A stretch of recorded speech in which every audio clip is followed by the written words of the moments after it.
Hello, everybody. Welcome back to GDQ HOTFIX, and welcome back to Randomizer Week. We have our first randomizer of this week, unless you count a lecture as a randomizer. That would have been great if she had just randomized all the slides and just tried her best to keep a coherent narrative through the entire thing. But we have Super Mario RPG with our runners Locke and In the Name of DT. Hello, friends. And we also have Pidge01 and Dorkmaster Fleck on commentary. Howdy. Hello. Thank you for not leaving me out to dry. No one was talking. I was like, oh no, not again. I keep fading from existence. No, we are here and ready for this exciting race we got coming up. Really happy that Mario RPG is kicking off Randomizer Week. That's pretty exciting for us. Fleck and I are actually two of the developers of this randomizer. Overall, there are 9 of us on the development team, but we decided to hop in for commentary today. We got some exciting stuff happening in the race that's going to be happening today because DT and Locke are actually racing a flag set that is not available to the public yet. They are going to be starting off with 1 character only, whereas right now in the public state of the randomizer, you start off with 3. So it makes early game a little more challenging and pretty fun to watch. Just, I guess before we get started, in the spirit of having just had a wonderful explanation by Leggy on the concepts of randomizers, I'm actually just going to take a few seconds to explain what exactly we have randomized in this randomizer today. Because one of the awesome things about Mario RPG Randomizer is that there are a lot of things you can randomize to kind of really create the experience that you want. And this randomizer is also very heavily under active development, so updates are getting released for this all the time. If you're interested, definitely check it out at randomizer.smrpgspeedruns.com. Just to kind of briefly go over what we have randomized today, there are a couple key concepts in Super Mario RPG Randomizer, namely that in the original game, if you played it when you were a child, the point of the game was to collect 7 star pieces and restore the Star Road to its proper state. So there were 6 bosses plus the final boss that all had star pieces. In this randomizer, we don't know which of the bosses have star pieces, so our runners are going to have to find that out. Additionally, there are some progression items that are required, such as if you ever go into Nimbus Land and there are 2 keys somewhere in Nimbus Land that get you through to the end of the castle, those have all been shuffled with all of the other items that belong in the special items section of your inventory. Overall, I think there are 17 or 18 of them. They are all shuffled in each other, so you could find the castle key under Mario's bed, you could find the Bambino bomb that opens up the second half of Moleville Mines, you might get that for doing the songs in Tadpole Pond. You might find like the bright card in you might find the bright card in Booster's Tower. That could be vanilla. Who knows? We don't know yet. It's going to be pretty fun. The join order of your characters is randomized. So instead of starting off with just Mario, you might start off with Geno. You might have to find Bowser and Marymore getting married to. Well, actually, that brings me to the next point. Another thing we have randomized is the bosses. The bosses are randomized, so you might find at the start of the game, instead of the Hammer Bros and Mushroom Way, you might find the Axum Rangers there. It's just things like that. Additionally, the spells that each character can learn have been shuffled, so Bowser might get Super Jump, Peach might get Poison Gas, who knows. You also have randomized who can wear the piece of equipment. So the Super Suit, best item in the game, that can be equipped by anybody in the original game, might actually be restricted to Peach. It could be for Mallow and Geno. We don't know yet. We'll see. One, I guess, kind of additional important feature about this randomizer is that the end game, the factory opens up when you find all of your star pieces that are found in the rest of the world, which takes you to the end of the boss. That is a humongous boss gauntlet, and it takes forever, and we were having to do that in every single seed. So what we've actually done is we've transformed Great Guy's Casino into a portal that takes you right to the final boss, but you have to find the bright card shuffled somewhere in the game in order to use it. So that's just kind of a rundown of what we're going to see today. Also, things you find in shops, things you find in chests are randomized. The things that you get for completing side quests are randomized. And the experience that you get from beating a boss is doubled. Death abusing is nerfed. if you're familiar with the death abusing tech where you can do an experience star and then die on purpose to keep your experience points, that is nerfed a little bit because you only get a lot of experience if you found a lot of star pieces already. So that's about it. That's what we have randomized today. There is more stuff you can change and randomize, but that is the flags we are going with today. So there's going to be a lot of stuff that, if you're familiar with the original game, will make sense to you. Some of it won't. We'll explain it as it goes along. Yeah, definitely. Thank you, Pidge, for that excellent explanation. Just to answer one of the questions we saw in chat, yeah, it is like FF4 Free Enterprise. In fact, we took a lot of inspiration from that. So yeah, you do have the option to do the vanilla route through the bosses, but we're going to shuffle them today for more.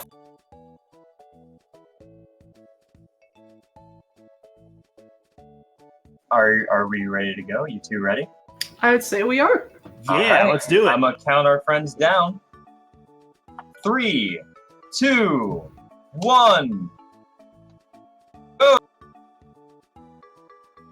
All right, so it looks like our runners are getting started.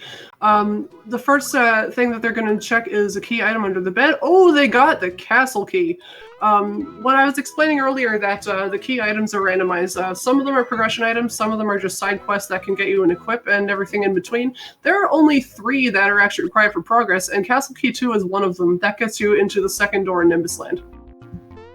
Yeah, so that's a really good item to find early on there, because that could be required for progression if there is a star piece in Nimbus Land. One kind of nice thing to note is that these runners actually started off with Bowser. Bowser is kind of your best case scenario starting character, as your character join order is randomized, but when you only have one character, you could run into enemies that have unblockable one-hit KO moves and just get game overs.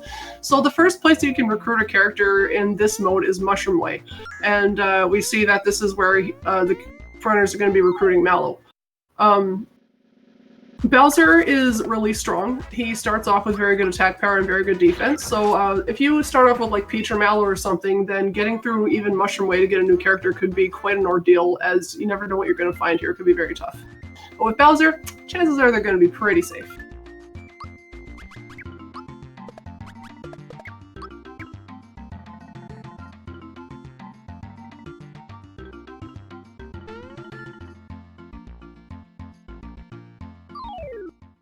And oh yes, we are seeing here that some of the enemies that are included in the boss shuffle are the 3 mimic bosses, and one of them is Box Boy. Box Boy is located at the end of the game, but a feature about the boss randomization is that if Box Boy shows up in Mushroom Way, he's only got 100 health, which is equivalent to how much health the Hammer Bros slot had.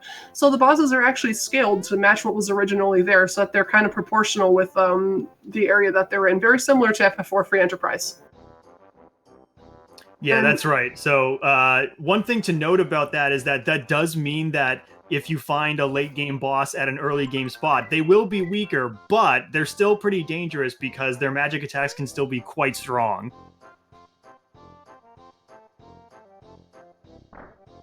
Yeah, like if you find like Axum Rangers at the end of the game, then or at the start of the game, they might still kill you with Breaker Beam despite only having like 10 health each. Yeah, and you know, in the case of something like the Axum Rangers, there is still 5 of them, so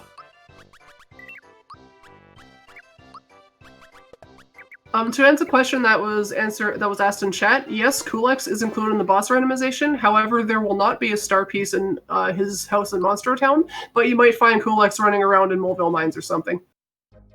But you don't have to go there, because if you found like Magic Koopa in Kulex's house and it was required for a star piece, that would be awful.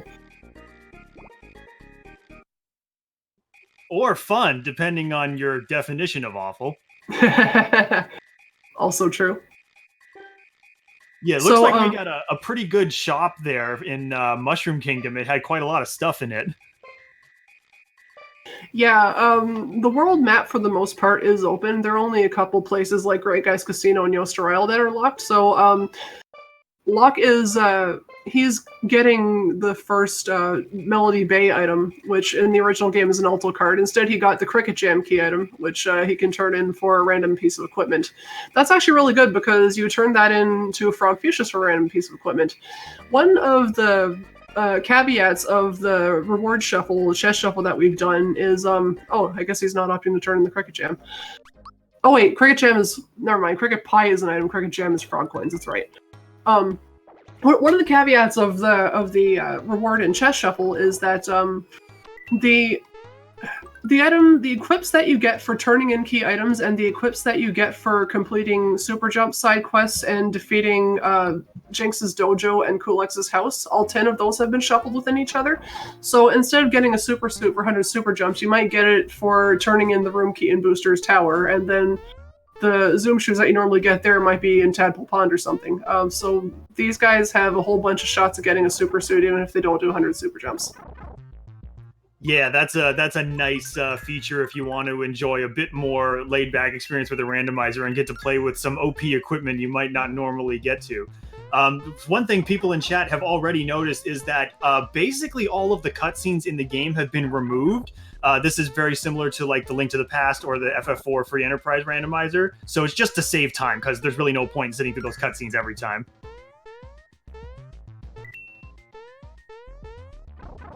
I love Pipe Vault. It's so these two guys are both going through Pipe Vault because it unlocks Yostrial where you can get a key item check. It was just a Dry Bones flag. Dry Bones flag, Graper flag, and Big Boo flag. You turn in 3 of them into Monster Town to get normally the Ghost Medal, but in this that's one of the 10 special equips that have been shuffled in each other. So those key items used to be pretty useless, but now like they're a shot at a super suit. So it's still kind of a bummer when you find one of them and not like the Bambino Bomb or something, but they could pay off in the long run. Yep, definitely. And another thing probably people have already noticed is that the treasure chests that are normally invisible have also been made visible. That's just so for convenience. So for people who might not be familiar with every single hidden chest location in the game, since we have the option to, you know, shuffle important items into almost any chest in the game if you want to. You don't want to spend, you know, time hunting for that one little chest in a corner that you missed it because you didn't know it was there. That's just kind of mean. That was Alanim's doing. Alanim is like, he did the majority of the ROM hacking work for SMRPG Open World Randomizer. Him and Fleck were like the original development team. Alanim made all the chests visible because it made it easier for chest shuffle to be a thing, as the way that chests are programmed in this game is a little bit silly. So it also had the convenience of people that don't remember all 30-something of this locations definitely can find them. Yeah, and it looks like we saw Dodo in Seaside Town, I believe, because the feather was there. Also, it looks like Locke is reading the randomized stars, at least a couple of them. That is a new addition. That's a new addition from Pat. He's also one of the developers on the randomizer. He made it so that the stars on Star Hill will just read random things instead of their original wishes, and Mal still gets upset with you when you read about the crystals in Monster Town, I guess. Yeah, that's a cool little feature there. We've added some community submitted messages to the wish messages on Star Hill. So I need to go and check actually if we've got any more submissions for us to put in there. I haven't updated those in a while, but we've got that, and also community submitted Dr. Topper quiz questions is another thing that you can randomize. One of the flags is the Dr. Topper quiz. So we've got some cool additions for that.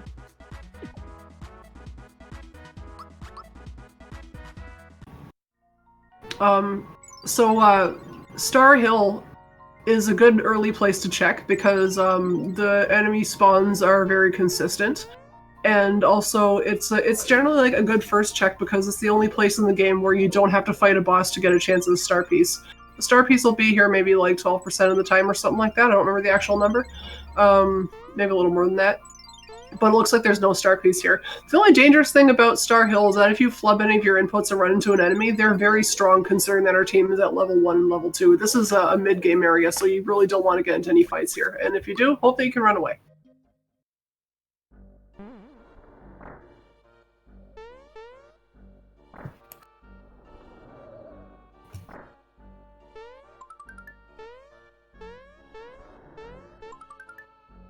All right, so we're gonna head into Sunken Ship. It looks like I think both of our players are probably heading in this direction.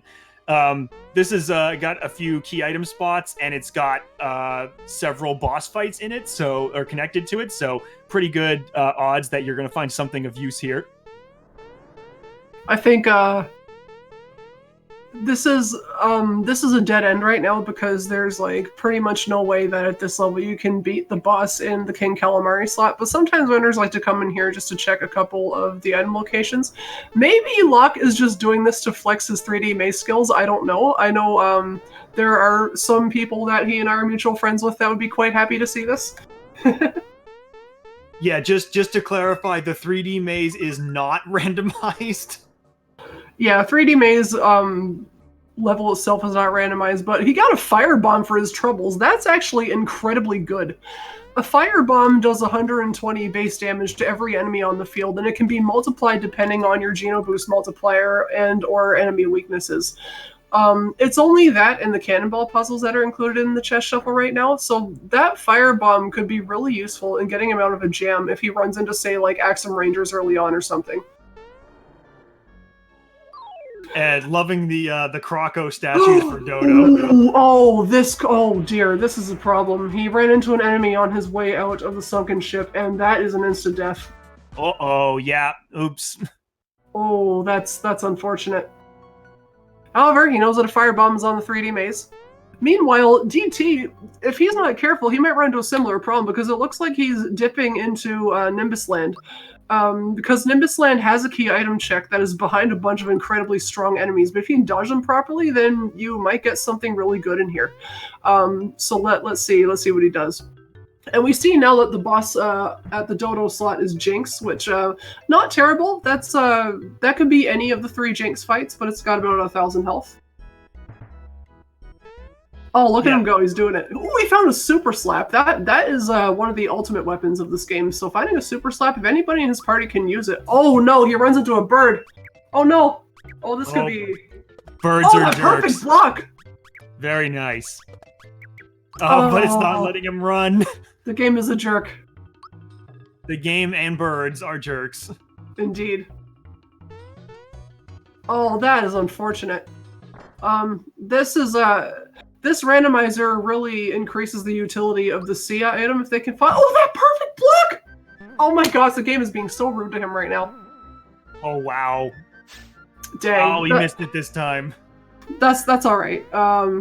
He's saved. He's fine. He can try it again. The Nimbus Land is a really, really dangerous place to go. If you're going to come here to check the key item, you have to be very, very confident in your platforming skills.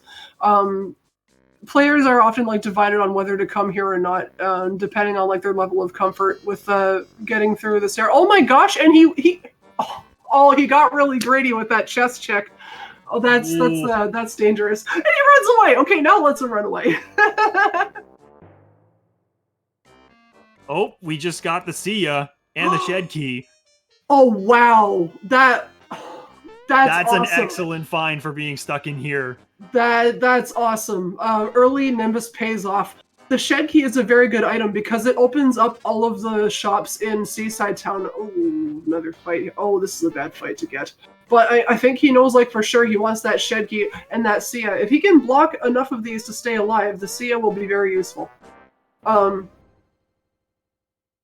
If he can block this last attack, he's fine. Dang. Oh, so close. Well, at least he knows that it's there. Yeah, he knows the Sia and the... Oh, he did save when he went in there, so he's fine. Yeah, he's good. The shed key unlocks all the shops in Seaside Town, and in this flag set, that's extremely useful, because one of the caveats of this flag set is that the shops that are locked behind a key item or are otherwise locked behind a fight or otherwise hard to get to, like the Hinopio shop in the Volcano or Krakow's second shop behind the Bowser doors, they are all programmed to have better items than the rest of the shops in the game. So he got that shed key from an early Nimbus dip, and that is going to give him a big advantage with stuff that he can find. Same with Locke, he's doing the same thing. So they might come across some really good stuff really early. And of course the Sia is just wonderful because that lets you run away from any fight guaranteed unless running away is disabled. Yeah, you're that's excellent point, as you observed, chat. You do have to be real good with your perfect blocks if you're going to dip into a high-level area early on. Yeah, that's also one of kind of the interesting things about this randomizer that kind of separates players by skill level is that it does this game made very strong use of the timed hit system, and if you're good at timed hits, you definitely have an advantage because you can do dips like this as opposed to like, oh, I'm not good at platforming, I'm not good at time blocks. Well, I'm definitely not ever going into Nimbus land. Yeah, absolutely. The timed hits and timed blocks really let you do things when you're, weaker than you would otherwise normally be able to. As people in chat are pointing out, yeah, nice Krakow statues in Nimbus land. So you might have guessed that means that Krakow is the boss of Nimbus land in the Valentina slot. However, we don't know who's at the Birdo slot because that has no preview. But we know that one of the two Krakow fights is going to be the final fight of Nimbus Land, which is actually quite nice because Krakow is not too difficult. The worst thing about Krakow is when he tosses a bomb at you, but if it's the second Krakow fight, then that gets disabled after he's halfway down his health.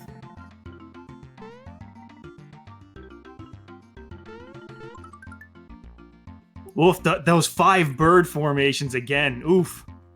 Oh no, and DT unfortunately takes a hit to a bird going down the vines and spawns back in Nimbus Land.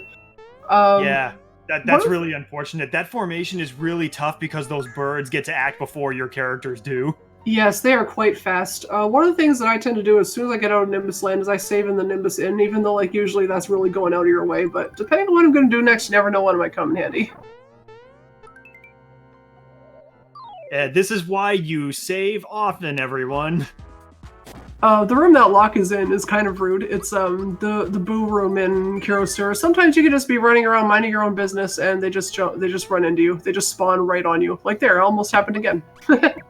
Yeah, the boo spawns are pretty random and sometimes you just can't avoid them. You just run right into them because they spawn on top of you. Yeah. But fortunately, Cairo Sewers isn't a high-level area, so it shouldn't be too dangerous there. Oh, hi, Eurydivic. Ooh, that opening water blast from Eurydivic is tough. But it's only guaranteed on the first turn, but he can use it twice in a row sometimes. This is kind of a crappy boss to find the Balloon spot because this spot is supposed to be very easy, but Eurydivic, even with his stats reduced to match Balloons, his spells have a very high base power. So, like, even a very weak enemy, if it casts Water Blast, is going to do a ton of damage to you no matter what.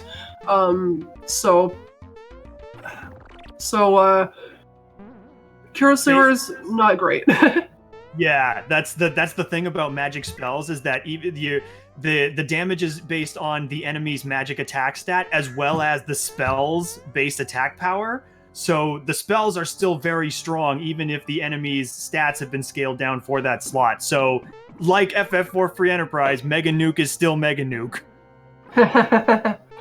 Speaking of FF4 Free Enterprise, I think that will be taking place later this week. I think Thursday is a day for Free Enterprise. Definitely check the schedule when you have a chance if you're interested in that, because that is a fantastic randomizer. Yeah, absolutely. Shout outs to that randomizer and the awesome community for it, because we definitely took a lot of influence and stole some ideas from that. Boss shuffle.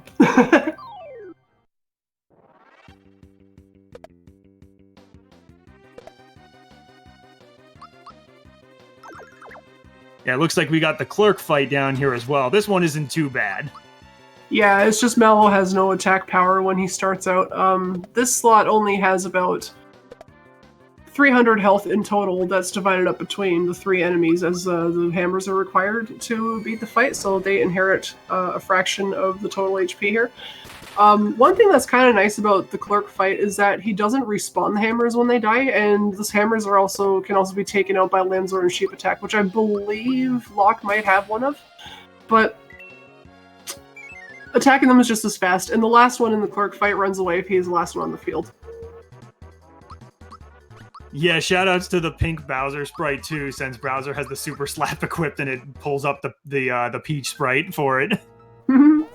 Ooh, Alto card in Kurosua's. Alto card is quite nice. The Alto Tenor and Soprano cards give you better items that you can get out of the Tadpole Pawn Shop, and in this flag set, as you get those 3 cards, the items actually do get better. They're not just completely random. They are like healing items will be stronger. Equips that I don't think you can get any equips there anymore, but the healing items that you get there, the bucket items that you get there will all be stronger, or there'll be things like rock candies instead of bad mushrooms. It's can be quite good what you get there.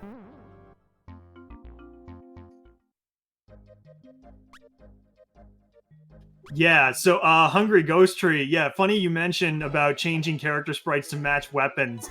That mostly works okay, but it definitely caused some problems in certain cases, mostly involving Gino. So one of our the members of the development team actually was able to sort of fix that mostly and get that working, but there's still, you know, some little graphical oddities with people using other people's weapons, basically, as you noticed with the pink Bowser after the Peach sprite with Super Slab. Shadow Stiaki Bomb. I've actually looked into that recently, and it looks very hard to fix, but maybe we'll see what we can do in the future. So Locke is chasing around a tiny little circular face in Bandit's Way. That means that the boss of Bandit's Way is either going to be Haydn or Pandorite. Could be Box Boy, but we already saw Box Boy in Mushroom Way, so it's definitely not him. Yeah, we know that is one of the box enemies here, and this change where you see the bosses on the overworld before you fight them is something that Pidge has been working on recently, and it's a big pain in the butt, so shout outs to you, Pidge. Thanks. So I've actually been, like, in my real life, I've been working as a professional developer for the last 5 years, and I still think that this overworld boss shuffle is probably the hardest thing I've ever had to do as a developer. So once it gets released, like, hopefully very soon, I did not want to touch it right before these guys are going to do a race, so hopefully either next week or the week after, I'll be completely done with it. Because shout outs to our QA team, who have done so much hard work on testing 53 save states over 37 ROMs over and over and over again, that we're down to about like 20 minor bugs out of 2,000 possible locations. So, almost done with that. Yeah, seriously, shout outs to the QA team. They've been a great help with this. In fact, speaking of QA team, Locke and DT are both on it, so shout outs to them. Yeah. Yes, Bland Cannon, Culex is shuffled among the bosses in this particular flag set, so Culex might show up at any of these spots as well. One of the things somebody mentioned about Mario hurling himself with the hurley gloves, yeah, that did actually crash the game before. But one of the things that, along with all of the fixes for, you know, people being able to use other people's weapons and fixing most of the glitches surrounding that, is we did actually manage to fix that, so Mario can use the hurley gloves without crashing the game now, which is nice.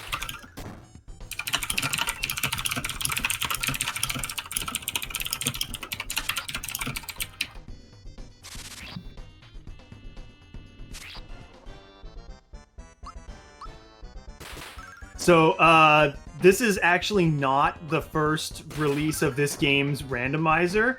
I guess I can give you a bit of a history surrounding this randomizer. So the original version of this was a command line version that was made by Abyssanim, and he actually made, you know, several JRPG randomizers. He made one for Final Fantasy VI as well, I believe.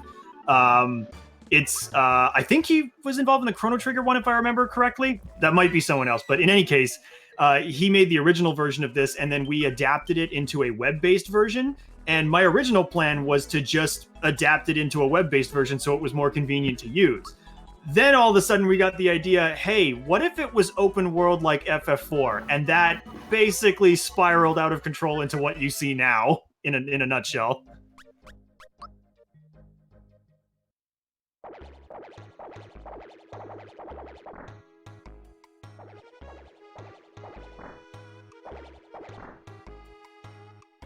So Locke is entering the Mushroom Kingdom chamber. The max skip is actually still a thing. Oh, it's Xor. Oh dear. Actually, Xor at this slot is not terrible, because health is quite low. But yeah, Locke has entered the Mac area. One fun thing about this randomizer is that max skip is still active. You have the option to disable it if you want to be forced to fight the boss, but if you do the max skip properly versus if you do the fight, either way you will get your star piece if there is one. Locke just slightly missed a setup on the max skip and is having to fight Xor now, and this fight can be pretty awful because, as we saw with Yorodovich in the mines, Xor's skills are incredibly strong. Yep, magic spells still being pretty strong here. Oh, Atom Bomb. Yeah, just a command line version basically just means that you know when you see those text-based interfaces with people typing what looks like crazy code in movies and stuff. Basically, that's the interface for the original version of this. You have to do it through this text-based command line interface instead of a nice like a convenient UI or a web-based version like we have now, where you just go to a website and do everything there.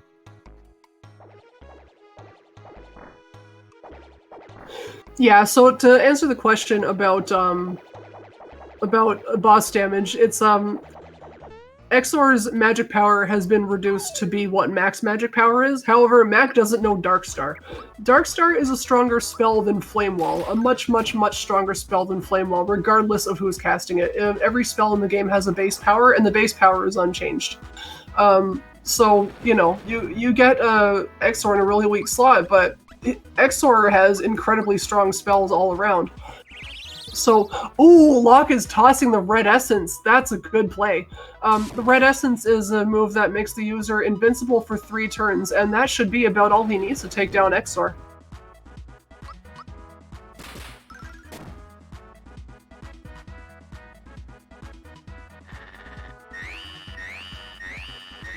Getting hit with a Corona, which I believe is the strongest AoE spell that a boss can cast in the game, and is doing nothing because he used the Red Essence. Oh, that's fantastic.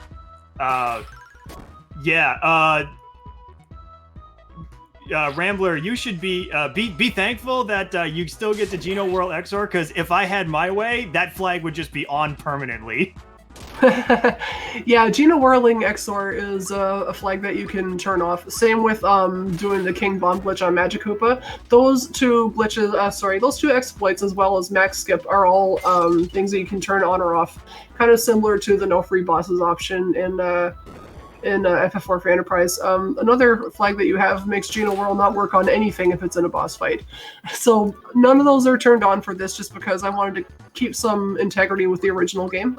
Things that will work on bosses in the first game will work on the bosses in this randomizer as well. But depending on the experience you want, you can turn them on or off.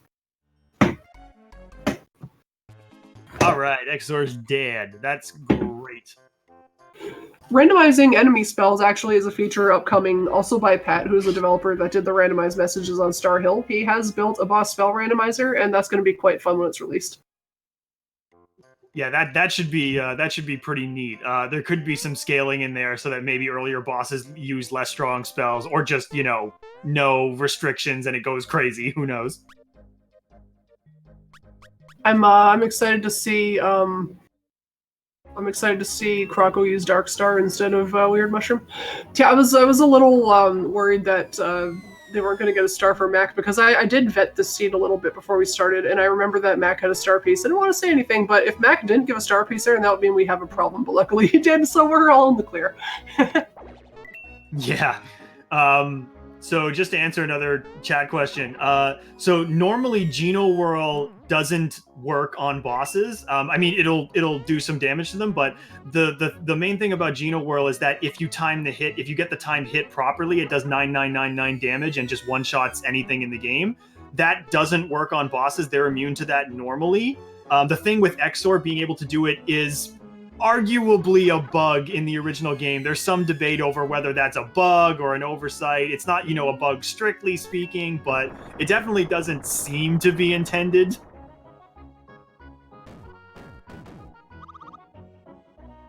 Yeah, so if you're like generating a seed to race with somebody and you want Xor to be like a challenge, then you can turn off Geno Whirl working on him. It does not work on most boss enemies, but sometimes an enemy that a boss summons can be Geno Whirled. Like if you're fighting Clerk, Manager, Director, you can't Geno Whirl them, but you can Geno Whirl their hammers. Or you can't Geno Whirl Box Boy, but you can Geno Whirl Fatso. There's also a flag that makes it disabled for anything that's in any boss fight, but that has not been enabled for this flag set. So, Seed and Fertilizer are in the key item shuffle. Those have both been found. That's great, because the Seed and Fertilizer in the original game give you access to 2 chests that grant you the Lazy Shell equips. In the randomizer, the Lazy Shells are in the 10 special equip pool, so you might get the Super Suit and the Attack Scarf there. Who knows? And okay, I was really happy that we saw Peach running around in Forest Maze. That is also part of the work I've done on Overworld Boss Shuffle. I changed the characters as well, so that also means that the character getting married to Booster and Marrymore has been changed too. So we're gonna see something fun there since Peach is here. Yeah, and since Mallow and Bowser are using the Super Slap, we have Triple Peach. Look at my army.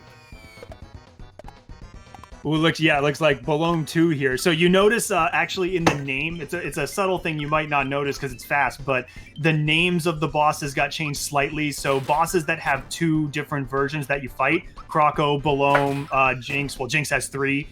We put the number on them so you can tell which one you're fighting before they actually start doing things. Yeah, because Balloon is quite a pain in the butt to fight. Balloon 2 clones you, Balloon 1 just turns you into Scarecrow. Krakow 2 will not throw bombs at you in the second phase. It's nice to know all that ahead of time. Be able to plan out your fight accordingly. Yeah, so the link, hopefully one of the mods can dump the link in chat. I can't do that myself. It's randomizer.smrpgspeedruns.com. That's the website. The web-based version is the current version. It has this open world version. That is the default mode, is this open world mode. We do have the original, what we call linear mode, which is what Abyssinim's old randomizer did, which the world is not open. You still have to progress through normally. So we did sort of keep that intact as just a legacy option. We're not, adding new features to it or anything. But the default version that is being actively developed is this open world mode.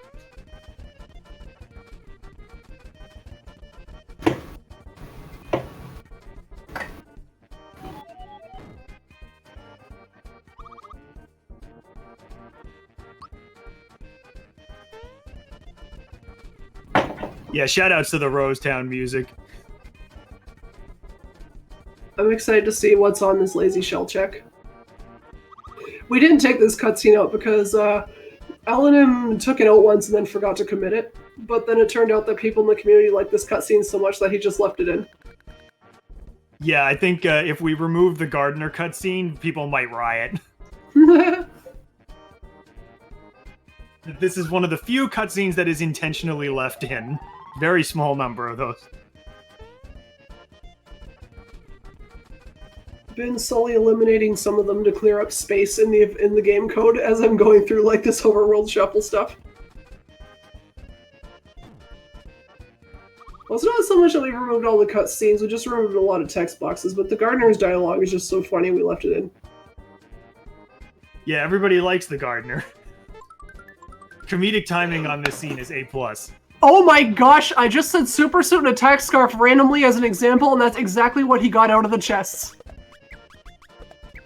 Burn the witch.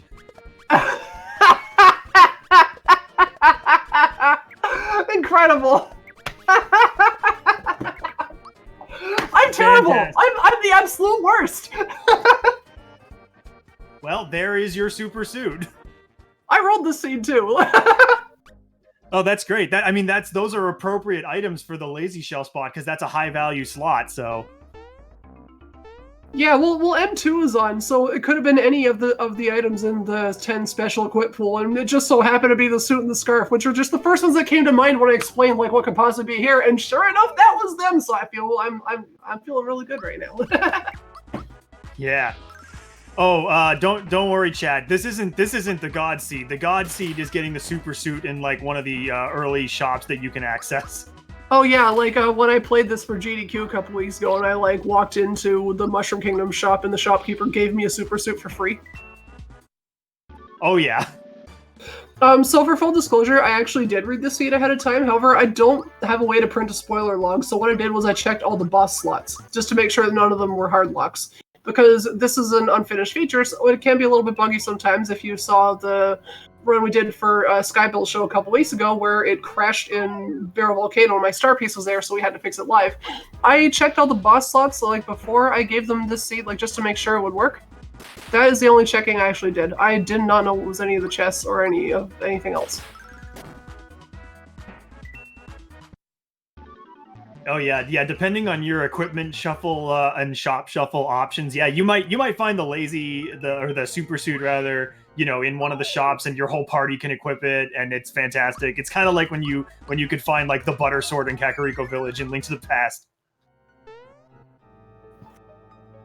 So it looks like DT is doing some of the side questy fights in Mushroom Kingdom, just because sometimes these fights can give you pretty good stuff, and you can't do these fights again after you clear out the Mushroom Kingdom. I might actually change it so that these give you better stuff since they're missable, but nothing that could be like required for progression.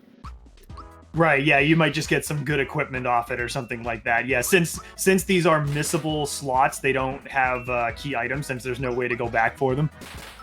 Yeah.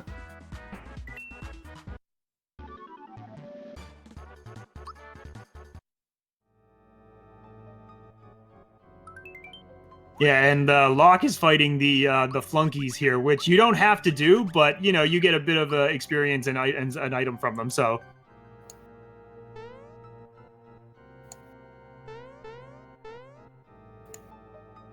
Yeah, I love that the text is updated now. He didn't have any coins on him, but he did drop a safety badge.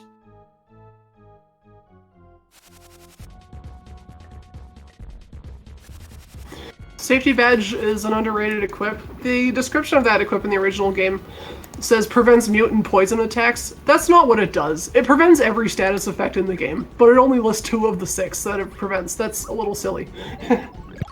I mean, you know, technically that's accurate. It does prevent mutant poison. You know what? I feel like every description of equips in this game is based on the technically it's accurate mindset. Oh, it absolutely. Like the original vanilla descriptions for the equipment and especially the accessories was pretty awful at telling you what they did.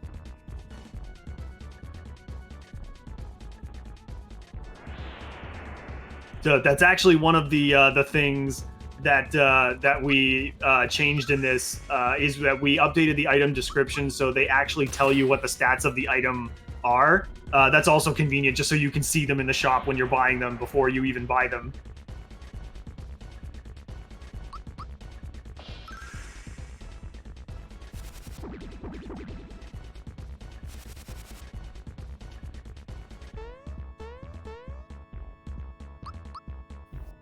And DT's about to do the Xor fight. Let's see how this goes. By the way, placing the Mario Xor sprite in all these different locations is one of the hardest things about coding that flag, so I'm really glad that he appeared somewhere that we could appreciate him.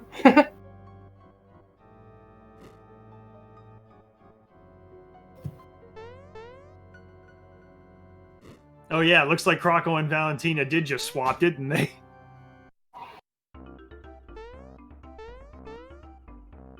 So no star there.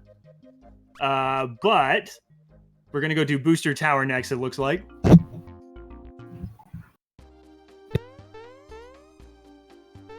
Now, it looks like DT's going to... Yeah, DT's definitely seems to be having an easier Xor fight now.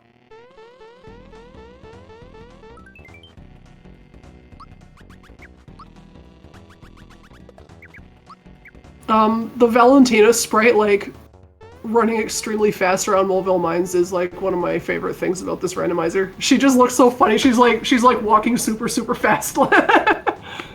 She's a busy woman. She's got places to go. Try not to trip in her high heels.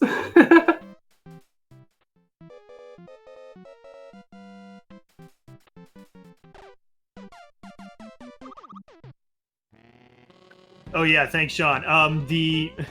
Shout outs to Locke doing the SMB1 sprite. That's always a fun thing to do. Yeah, the B-Tub ring in the original game is elemental immunity, I believe, or resistance? It's resistance. It's half resistance to all elements, just like the amulet, except it doesn't give you any stats, and if Peach wears it, you use the Lamb's 10 times to get use the Mystery Egg 10 times to get the Lamb's Lore. That's its only other function. And Portrait Minigame is a big boo flag. That might actually be all 3 flags are rated for the Ghost Medal check, but I'm not sure like how much they want to do that check, considering they already have the suit and the scarf. You never know when you could get a laser shell weapon there, though.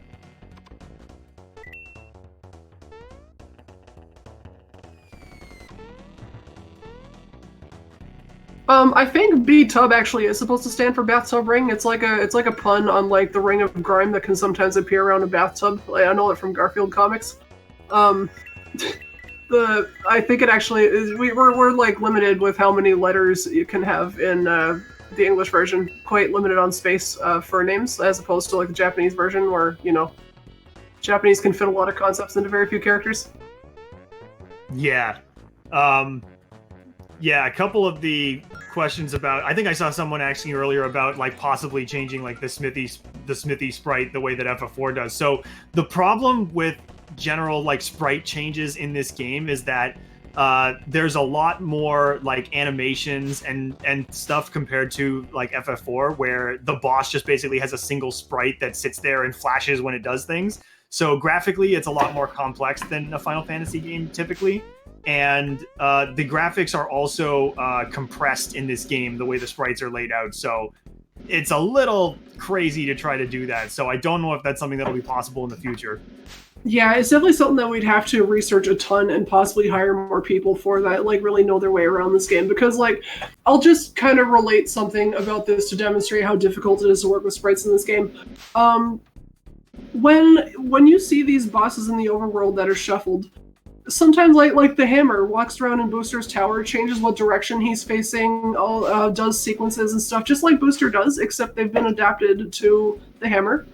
That works for the vast majority of enemies in the game. It does not work, however, for the clerk, director, and manager from the factory, because when you tell a sprite to face northwest, typically what that means is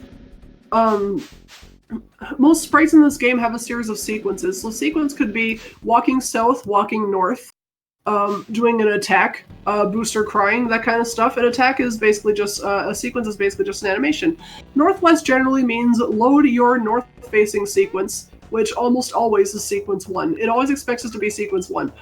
Manager, director, and clerk, it is not sequence 1, it's sequence 2. So when you tell them to face northwest, they don't face northwest, they just do a random other animation.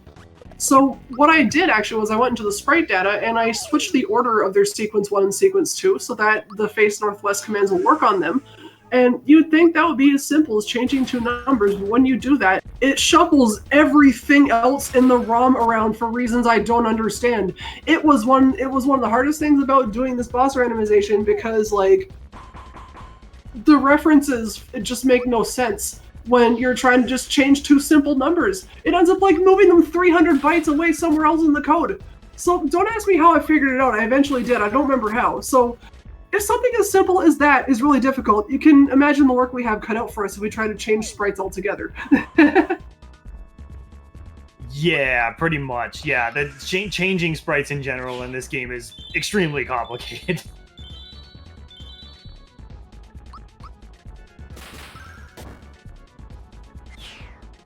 Looks like no problem for the Hammer Brothers fight for Locke, so we'll see if we get a star piece from this boss fight, and then we'll see who's at the Clown Brothers fight.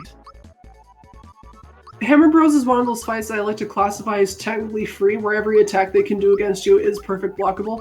Others in that category would be Dodo, Jinx 1, Jinx 2, and Jinx 3, but, you know, whenever I say Jinx 3, that's a meme because only a handful of people know how to block bombs away. Yeah, hey, technically free. Technically free. I have documented those time hits.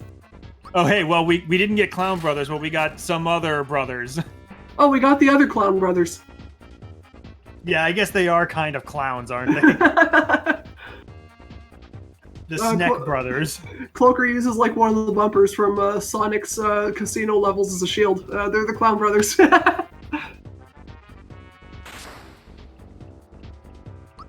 Yeah, the snake fight. This is one that can be pretty hard if depending on the slot that you get it at there. Oof, yeah, that's a strong physical attack.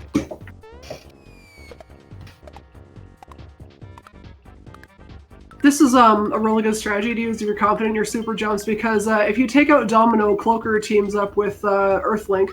Earthlink is a strong physical attacker, but is very weak to magic, and Domino's the opposite. Strong magic attacker that's very weak to physical.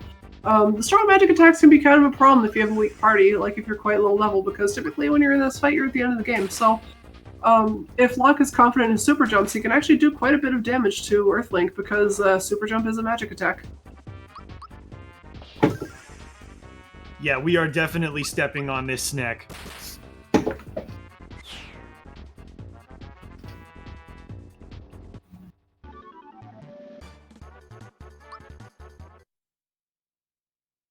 And it looks like Mario's gonna marry the Hammer Brothers. Shoutouts to Aaron in chat. He's actually on the graphics team for this randomizer. The graphics team put together the palette swap flag, which I actually didn't include in this because some of the just because like I thought it might be like a little overwhelming for an audience that's familiar with the game casually. But one of the most fun flags we have in this randomizer is that if you turn on palette swaps, your characters get a random palette swap. So Mario could be colored like Wario, Peach could be colored like Katori from Love Live, Gino could be colored like Link from ALTTP, who's named Zelda, and their names also get changed depending on the palette. So if you're interested in trying this randomizer, definitely turn on that flag and see what our awesome team has to show you. Yeah, so someone in chat noticed that the cake was a bomb when they ran by going into the chapel, so that's the Punchinello fight. Yep, that's a preview of what you get in the bunt slot. Also, I'm extremely happy that it shows Mario getting married to a hammer. That is now canon. My favorite one is Peach getting married to Valentina.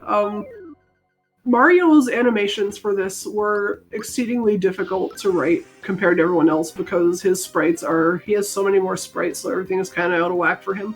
But my favorite thing is the fact, like, instead of crying or cowering in fear, he just is tapping his foot on the ground. He's very, very unimpressed with everyone's behavior in this chapel.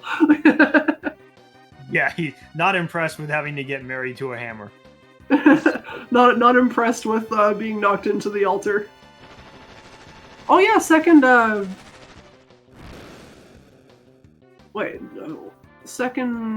if there's a second attack scarf, that is a thing that can happen, because although the 10 special equips are shuffled, there is a flag that excludes them from every other shop and chest, but that flag is not turned on.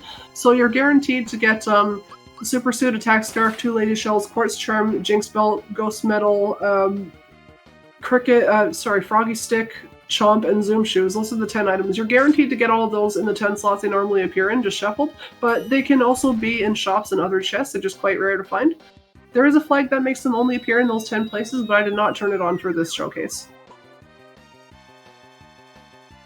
Yep, you can definitely, depending on your shop flags, you can have those rarer items that you would normally have to get from quests and super jumps and whatnot to appear in the shops, which is super fun. Yeah, so sometimes, like, finding the super suit in a shop every seed can get a little boring because it's too overpowered, so you can turn it on so that, there's only one super suit in the seed and you have to figure out where it is. But here, they can't find it in shops, but they can't find it in chests.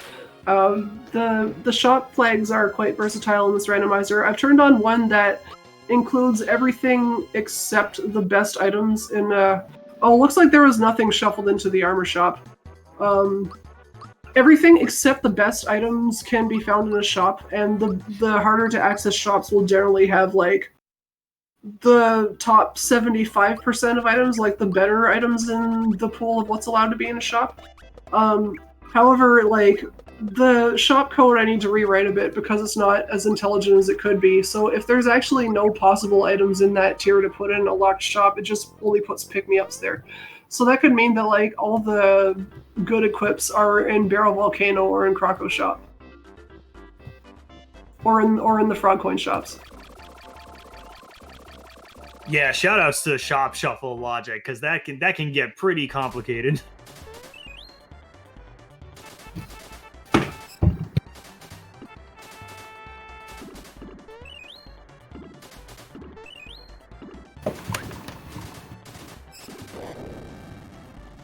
I'm a big fan of Locke having 2 super suits, but it looks like only Bowser can use it. Actually, he hasn't, I don't think he's found Geno yet, so maybe Geno can wear the suit.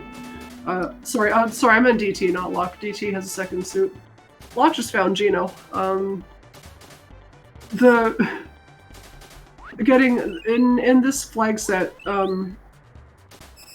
we've added Mushroom Way and the second boss of Moleville Mines as the 2 recruitment slots on top of Marymore and Forest Maze, just because we needed to put the missing characters somewhere if you don't start with all 3 of them. We want to put them behind a fight. We put one of them on Punchinello slot so that when you go into the minecart room, you see Geno trying to push the minecart and Mario has to pick him up and put on the minecart. It's pretty funny when it's Bowser there. Yeah, that was a convenient spot to put a character just because there was a sprite that we could replace there, and it was like reasonably into like the game progression, because normally those other two character spots, like in linear mode and in the vanilla game, you just get characters at those spots for during story progression. So if we're having an open world thing where the story progression, doesn't really exist, then we have to have some slots to put them in. So it makes sense to have them behind bosses.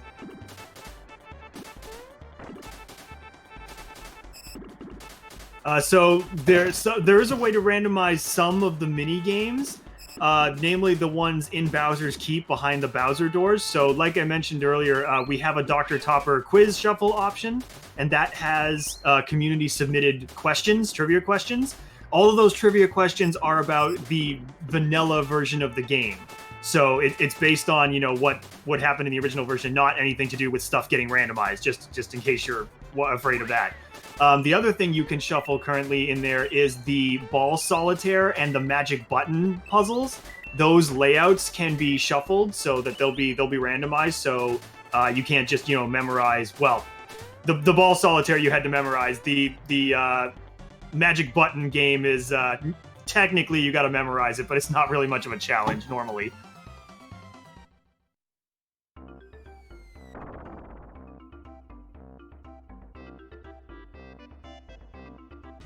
Also, yes, there is a horn on the minecart, and the correct speed strat is to mash the horn as quickly as possible. It will help you go faster. Not really.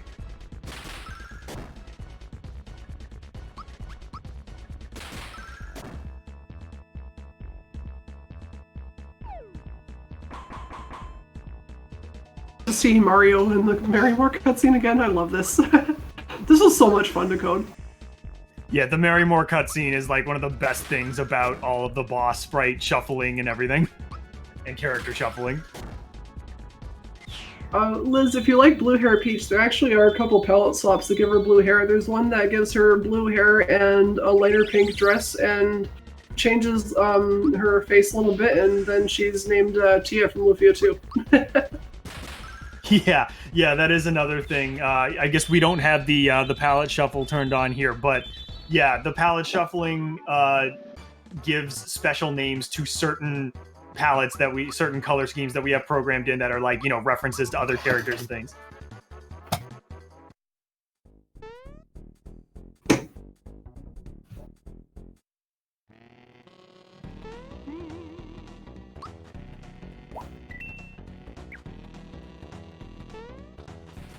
And just in case anyone, I noticed a couple people in chat, just in case anyone just walked in and is wondering what's going on, this is a race between two people. So they're both playing the same randomized seed, and they're racing each other. So that's why you see the two of them. One of these days we'll have multi-world. One of these days. Oh, multi-world would be very cool, but oh man, that is a lot of work. Oh, yeah.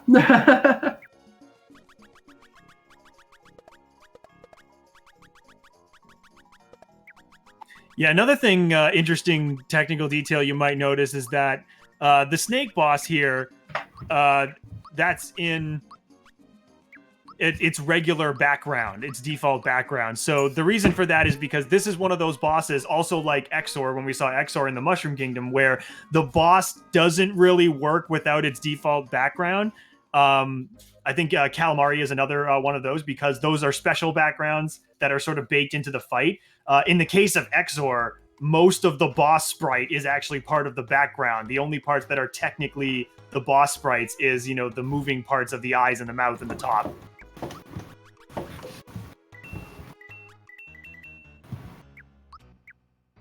So unfortunately for those bosses, we had to keep them on their vanilla backgrounds to make them work. But all the other bosses get shuffled so that they're using the background of the area that they're in.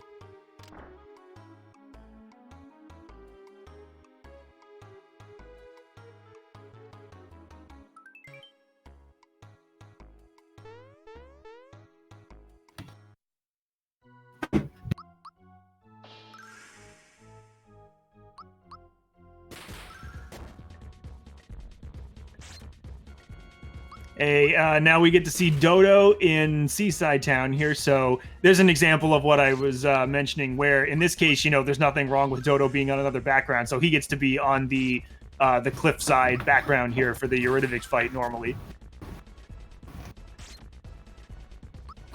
Yeah, sorry, just to clarify, when we mentioned multi-world earlier, so multi-world is a thing that some randomizers have started doing more recently. What that means is that you have essentially different worlds across multiple different seeds with a single player playing each one of those seeds, and the items and things for each of those seeds can be mixed across each other's world. So like if I'm player 1, I could find an item for player 2's game, and then when I find that item, they get it in their game. And it's a pretty complicated but very cool thing where you actually have the games linked across the internet when people play. It's pretty neat, but it is a lot of work and quite complicated. That one, Pancake, yes. Depending on which of Cloaker and Domino you take out first, determines whether you get a magic snake or a beefy snake in the second phase of the fight. They look almost the same, just the magic snake is a slightly lighter purple than the beefy snake. Yeah, it is still a snake either way, yes, but they have different stats and attacks. If you saw that, like, when you're progressing through the hallway to get from phase 1 of that fight to the second phase where the snake is, that the characters just kind of, like, float along the ground instead of actually walking. That was, like, an unfortunate side effect of getting the no free characters flag to work, because, like, if you only have 2 characters and you're doing that fight and it does, like, the walking transition between the 2 areas, it actually hard locks your game. So I had to take the animations out to make the game, like, playable and not hard lock you because you're just trying to fight a snake. Yeah, the snake boss is definitely not optional in the vanilla version of the game. That is a required boss that you have to go through to get to the factory. So yeah, however, he's very late in the game. It's the last boss that you fight before you go into the inner factory where Smithee is.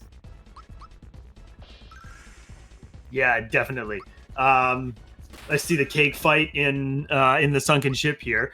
The password being randomized, the password for the Sunken Ship being randomized, that is something that we've talked about doing. The thing about doing that is that then we also have to change the hints in the surrounding room so that you can figure out what it is. So that's a little more complicated than it sounds.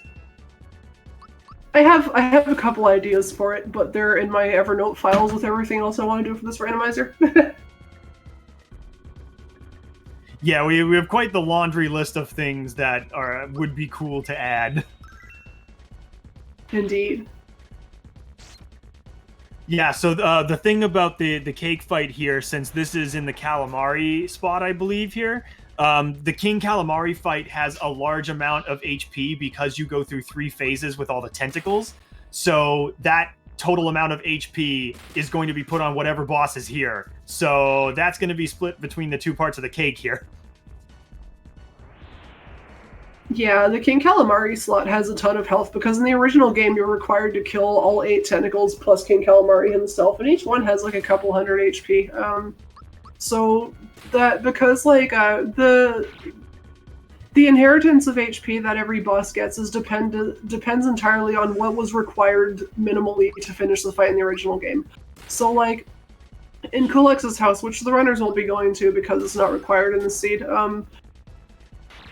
Kulex's house, in the original Kulex fight, you're only required to kill Kulex and not the crystals, so that slot is only based on Kulex's original HP and ignores what the crystals had. The same works in reverse for when an enemy is inheriting HP. It's whether or not the enemy is required to beat to finish the fight or not determines like how much the HP is distributed. It's kind of an interesting system, but generally doesn't change too much. But it means that for Valentino, you only need to do 3,000 damage, not like 5,000. Yeah, it does make certain spots a little tougher or longer, like the King Calamari spot, for example, or Kulex or the Axum Rangers. Again, the flip side is if you encounter those bosses in a spot that normally has, a single boss enemy, then that HP is going to be split across all of those characters. So encountering Axums or the King Calamari fight in, Balome or something like that, they're going to have a lot less HP. It's kind of hard to tell who's ahead right now because these guys are doing a lot of the same things, just in slightly different orders. Locke and DT are very good friends. They race scenes quite a bit, so it was kind of fun to have them both like willing to do the randomizer showcase for all y'all.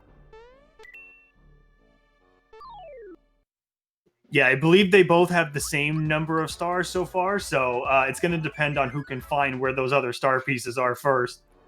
Yeah, in this scene we're looking for 6 star pieces, which will open up the pathway to Smithee. If you try to go to Smithee before you have all your star pieces, good luck.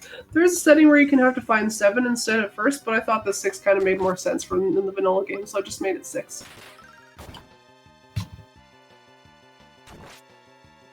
Yeah, shoutouts to Pedal Blast. Fortunately, Bowser has Group Hug and is immune to mushrooms, so that'll work fine. Yeah, that's very convenient for DT. Mega Smilax, as soon as he spawns, will always open with Pedal Blast. It's quite annoying to deal with. One of the kind of fun things about the Punchinello slot was like the animation that happens if you try to walk into him and he pushes you backwards. I had to modify like Mario's falling back animation time based on whatever attack I had them do, so I'm just like choosing attacks for all of them to do it at you to push you backwards is like Mega Smilax just bites you and then it just sends you flying.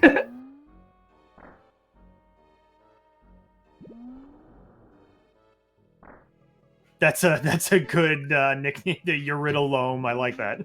You're Riddle-Loam. I love it. Yes, Bright Card Warp is on. Have they found the Bright Card yet? I don't believe so. I haven't seen anyone find it yet.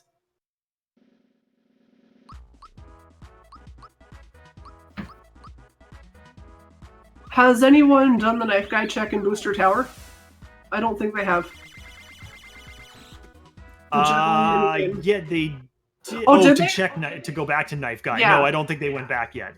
Okay, because that is actually changed as of today. You don't need to beat him 12 times, you need to beat him 1 time to get the item. Oh, that's a nice quality of life improvement. Yeah. Yeah, it's sort of like the the digging game in Link to the Past, guaranteeing that you'll be able to get it, on the first one, or the chess game in 2. Yeah, the digging game also is a thing in OOT Randomizer.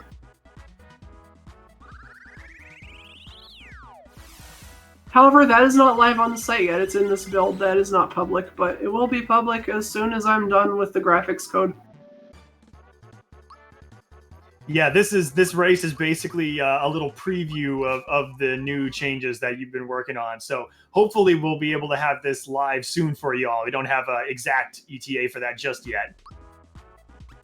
That's why y'all should definitely go to randomizer.smrpgspeedruns.com and click on that Discord link we have in the header, and you can sign yourself up for news pings about this. News pings don't happen very often. They're mostly either when the game is going to be featured in a big important race, or like if there's a new feature coming out. So you can keep up to date with everything that's happening with this randomizer and see all the new stuff when it happens. Yeah, there's the link. Thank you, Liz. Oh man, we've got Axums in the Sunken Ship. This is going to be a bit painful. Yeah, this could be quite difficult because, even though Johnny's magic attack isn't that strong, it's still Breaker Beam. Yeah, Breaker Beam is kind of like the Mega Nuke of this game. Although, it doesn't matter when your Bowser is doing 400 damage. That's half of the health on that slot. He's fine. And the health is split between all 6 agents because they're all required to beat the fight. So that Xor Ranger's final boss, that final phase probably only had about 400 health. So good stuff, Locke. Yeah, that sounds about right because Johnny has 800-ish HP, and the Axum Ranger's ship has about half the HP for that fight, I believe. So yeah, so there you see an example of where, you get a boss that has multiple required enemies in it, so the HP gets split across them, so they don't have that much HP in that slot. And yeah, after you beat the Johnny slot, that boss will sit on the Johnny's throne. Ooh, Countdown. Oh, wow. Countdown in Bandit's Way, sorry, not Bandit's Way, Bean Valley seems awful because, like we were saying about Mega Smilax, not Mega Smilax, sorry, the King Calamari slot earlier in the Sunken Ship, that is an extremely large HP pool. Mega Smilax is another one of those because another fight where you're required to kill 8 underlings and 1 head honcho. So, luckily, Locke is not having too much trouble with it because of that incredibly powerful Bowser he's got. Yeah, this Bowser is going full Fusoya so far. The kind of annoying thing about this boss is just like how much HP it has. There have been times where I've come here like level 5 and I found like Jinx 2 here, which is a technically free boss, so I just kind of grinded it out and beat him.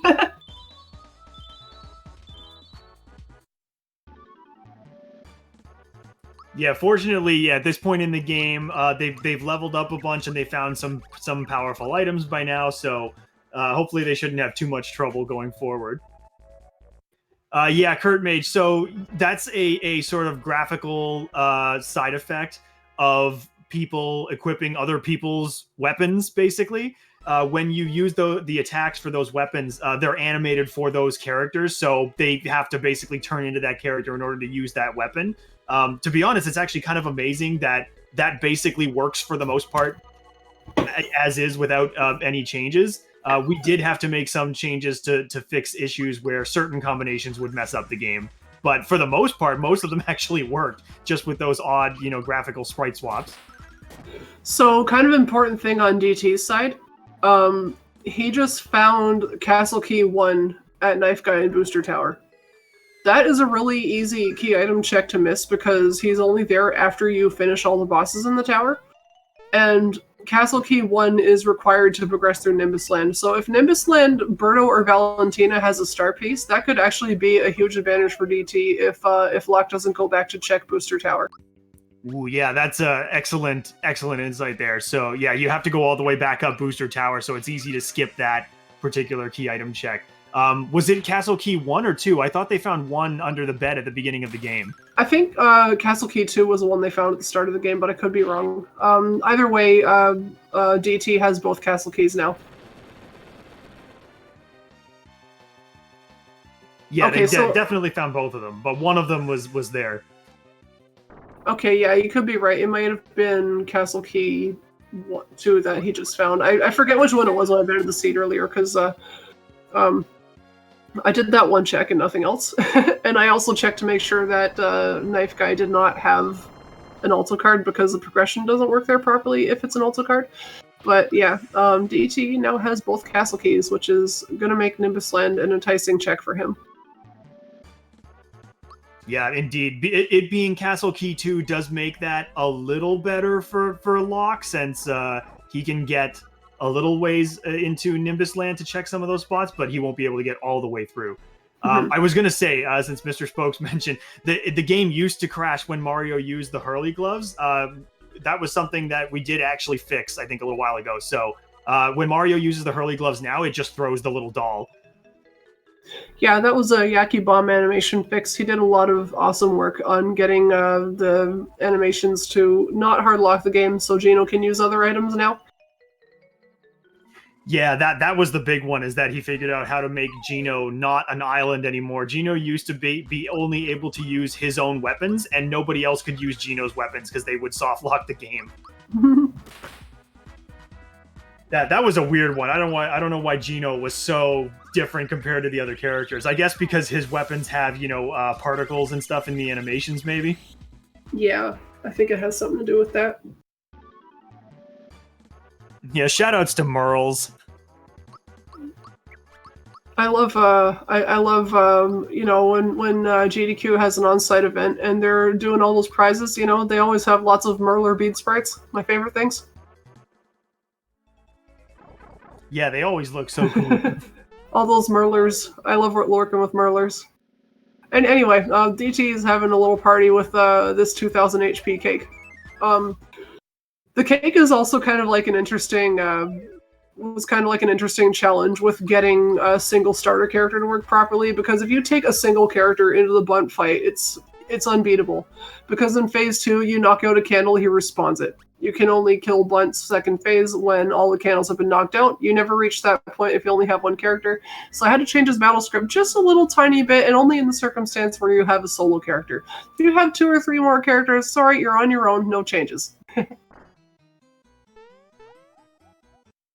And be thankful that you get that change when you have a single character. Yeah, although, it's kind of evil because, I don't know, I think Alan and I are kind of like the chaotic evil developers on the team because, like, when I told him what I was doing, he said, how about instead of making it never regenerate a candle, just have it never regenerate a candle if you attacked it. So if you stop to heal yourself, it regenerates a candle. And I'm just like, I like that. I like that a lot. I'm going to put that in. So now Bunt Cake Fight is doable with only one character, but it sucks. Yeah, that's actually a pretty decent compromise. I like that. Looks like we got the Jinx 2 fight at the Birdo spot here. Or sorry, that wasn't Birdo, that was the Dodo spot. We're going up to Birdo now.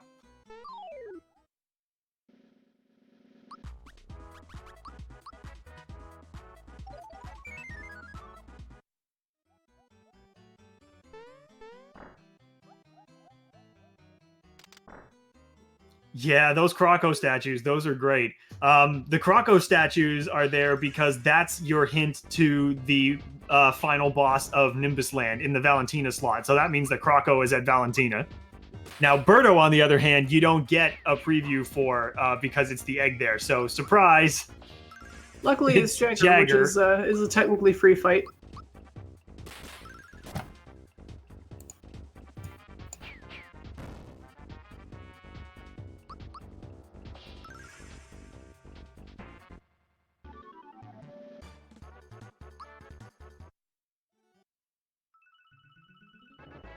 Oh, and there was a star piece. Very nice. So, Luck is, I think, solidly in the lead. He's cleared out Area 4 and has done Bean Valley and now has the first check in Nimbus Land done. However, he can't do the second check, so if there's a star piece on Valentina, this could still be very advantageous for DT. Yeah, sure. Locke is happy to see that star there. Absolutely. Zambi, I'm not sure exactly what you mean by automatic checklist. I'm not sure what feature you're referring to there. Oh, if you mean like USB to SNES auto tracker, I mean that's a possibility, but I don't think any of us have really looked into that yet. I've heard about that. I've seen that exists for some randomizers. It just doesn't exist for this one. Oh, okay, yeah, okay, I see what you mean. Yeah, so the auto tracking support for in things like Emo Tracker, like they have for Link to the Past. So theoretically, that should be possible right now. I don't see any reason why it wouldn't be, because what that is just reading the SRAM via the USB to SNES interface. So if anyone who is creating like an Emo Tracker package for SMRPG Randomizer could theoretically put that in. I don't know how complicated the coding is for that, though, because I've never messed with that. Kurt Mage, that is something I've actually looked into very recently. The problem is that weapon animations and spell animations are like a little bit different, and weapon animations are like a little more complicated.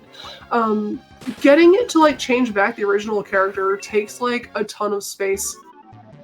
So I've looked into it. I don't really know how to do it yet, because one of the kind of hard things about programming this randomizer is that you need to make sure that you don't take up any more space than you originally had when it comes to like the length of an action script or an animation or an event index or anything else like that. So inserting the code that changes back to your original sprite is actually quite a big thing to do. So I've looked into it. I just don't know how to proceed with it yet. Yeah, definitely one of those things that's, on the item list of minor things that needs to get fixed. It's not a super high priority, though, since it's like only a graphical thing and it doesn't prevent the actual game from working. So, so people have noticed that the boss music is also shuffled. That's an option under the flags. If you're shuffling bosses, you can also shuffle boss music. So you might get Smithee music or the FF4 Culex boss fight. So Bright Card from Melody Bay 2 is kind of a big deal. Bright Card is the item that allows you to skip the entire factory. That is one of the most valuable key items in the game. If you get the Bright Card, you can, as soon as you collect all your star pieces, you can walk up to Great Guy in his casino and say to him, just talk to him, and he'll ask you, only if you've collected all your star pieces does he ask you this. He asks you, do you want to go to Smithee? And you say yes. Suddenly, you're fighting Smithee. Yeah, if you've played the... Sorry to bring it up again. If you've played the Final Fantasy IV Free Enterprise Randomizer, it's basically like the bucket warp in that game that takes you right to the end.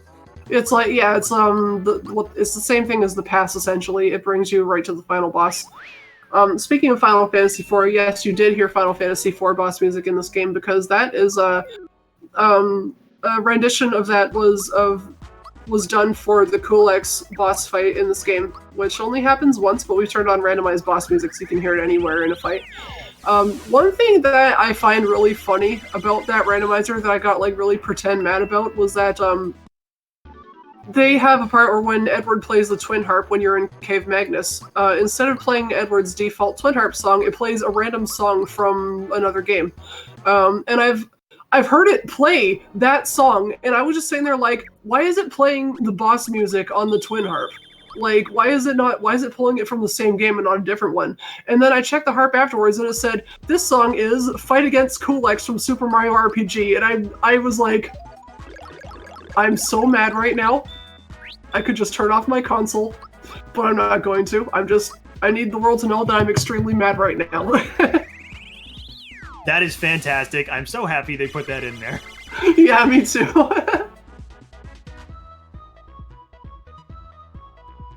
Yeah, the Bright Card is basically the pass in this game, pretty much. Yeah, that's how it works.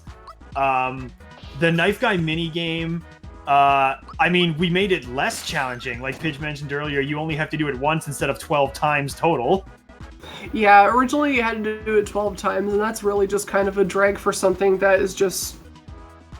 You're gonna have to probably check it every seed with if the Bright Card gets shuffled in, and we all kind of got sick of doing it so many times, so I just made it automatically grant on the first attempt.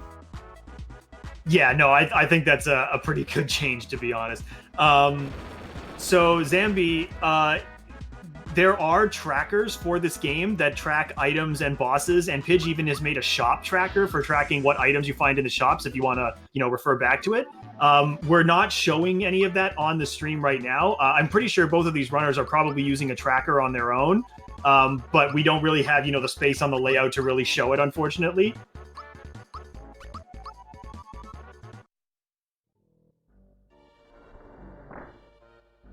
Yeah, probably I'm not going to make any more modifications to the Knife Guy thing, just because it's a key item check, that's all it's supposed to be.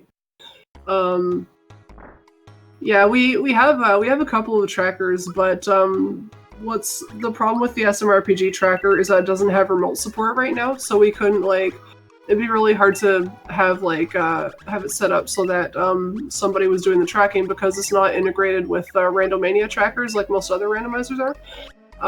Maybe that's the thing we could do in the future, but we just don't have the infrastructure for it right now. But yeah, Shop Tracker is really fun. It actually uses the same code as the FF4 Free Enterprise Shop Tracker I made. It's the exact same code, just a different item list and different images and different font.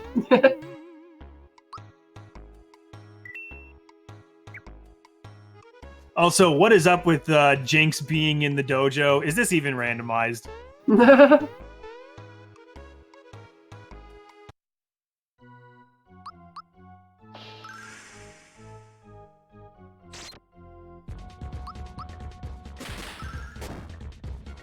So the Shy Guy in the dojo is actually supposed to represent Boomer.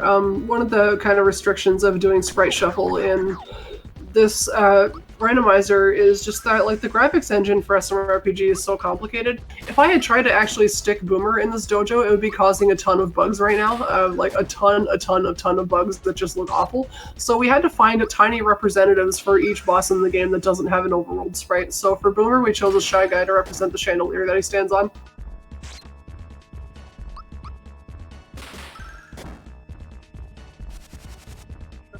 Yeah, it's a bit unfortunate that the way that sprites operate in this game is so complicated, because it does make doing these kinds of things like much more difficult than a lot of other games would be. It's also unfortunate because when Alanin was first experimenting with sprite replacement and he showed Mac, like the full Mac sprite running around Bandit's Way hiding behind the hills, that is one of the funniest things I've ever seen. Yeah, it would be really great if those actually, you know, worked as you would naturally expect them to. Actually, the music, Dan, now that you mention it, I probably could change it so that the first attempt that you do on Knife Guy is like the faster animation. I just didn't do that because I made that change about half an hour before we started this. So what I just did was I changed the counter check that determines if you're going to get bright card or not to 0 instead of 11, which was a 1 byte change. If I was going to make it so that you automatically start off in like the hard section of that, would probably be like a bigger code change that I just didn't have time to do. Yep, that's fair. If you're just tuning in and wondering what's going on, it's a Super Mario RPG randomizer. It's a randomizer where the world is open from the start and lots of different things are shuffled around. This is a race. They are both playing the same seed and they're racing each other. And we're going to explain what's going on.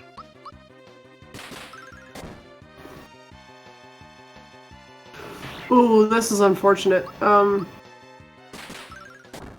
What kind of sucks about Boxboy is that his defense is very high.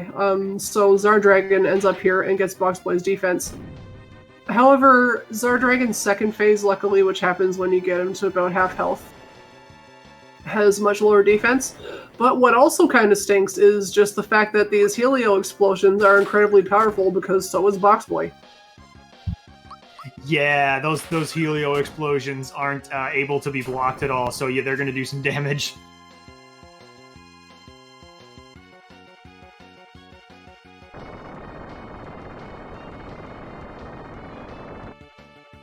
Can I jump in with an announcement here? Yes, absolutely. Please do. All right. So as Dorkmaster said, this is a Mario RPG randomizer. This is Randomizer Week, where we're playing a bunch of randomizers all week. Directly after this will be Crystallis randomizer, so don't go anywhere. Lots of amazing things this week.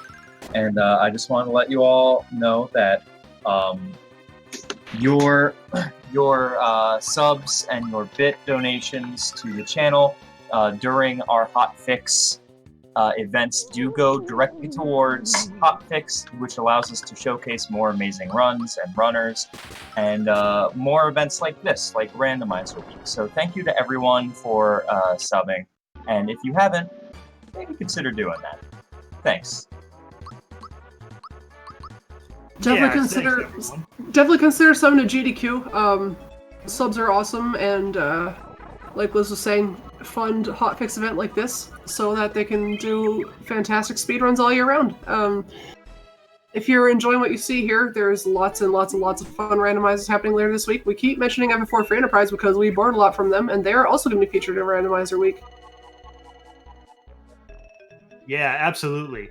Yeah, like Pidge said, Mr. Cephalophaine, so the race is to beat the game, and when you get all the star pieces, then the path to the final boss will open, where you can go to the factory. So we have to find all the star pieces which are not on their normal vanilla boss locations. That's one of the things that this randomizer can do, is shuffle which bosses have the star pieces. So that's a pretty cool thing that you can do.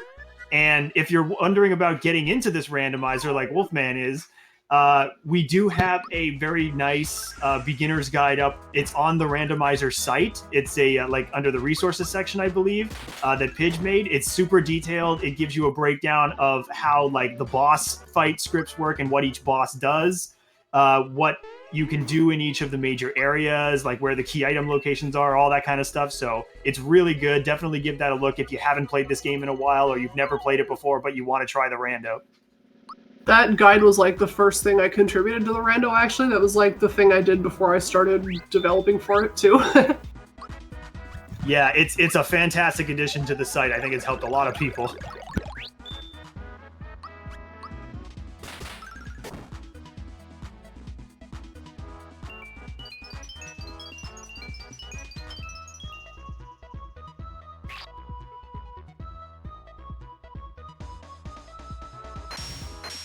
Looks like Locke just went and checked the seed location in Nimbus Land here and found the Soprano card. So that's going to open up the last tier of shops in Melody Bay. So hopefully there'll be some good stuff there.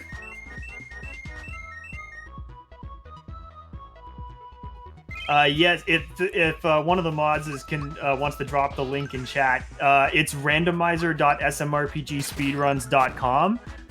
We've got a couple of mods just dropping them in chat periodically there. So if you want to try this randomizer, you can go to that site there. There's also a link to join the Discord server, and we've got a little community of people there that likes running this. So you can join that Discord server, and there's a help channel where you can ask for assistance with things, and it's a great little bunch of people.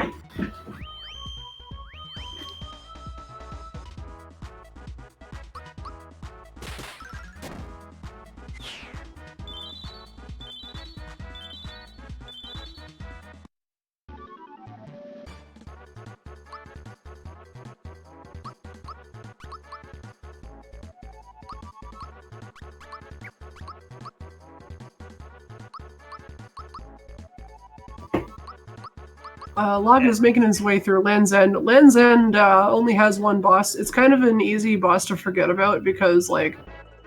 Oh, second star for DT. Very nice. Land's End kind of stinks because it is a very long area. There's lots to do. You have to do all these ant fights to even get to the underground area, and then it's only one star piece check.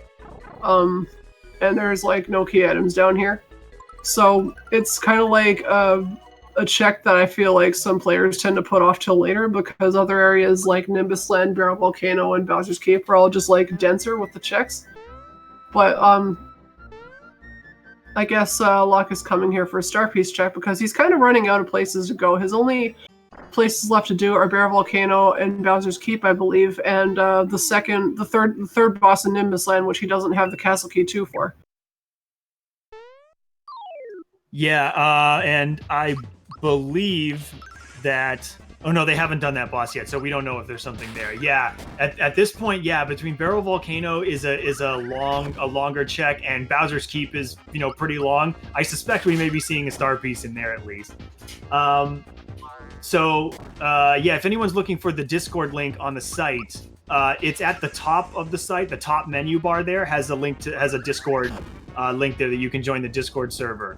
And the other thing is somebody asked about the alto, tenor, soprano cards. They are progressive, the same way that the swords and armor and shields work in the Link to the Past randomizer, for example.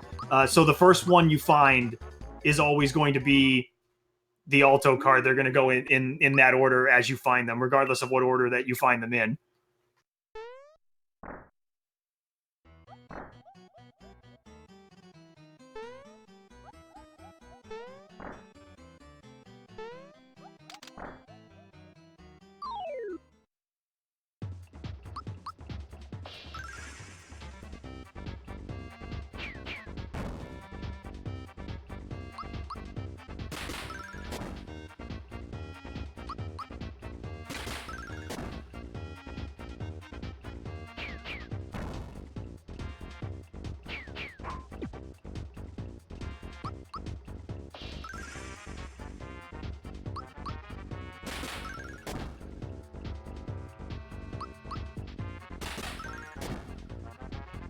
Okay, so Locke is going down Bologna Temple here.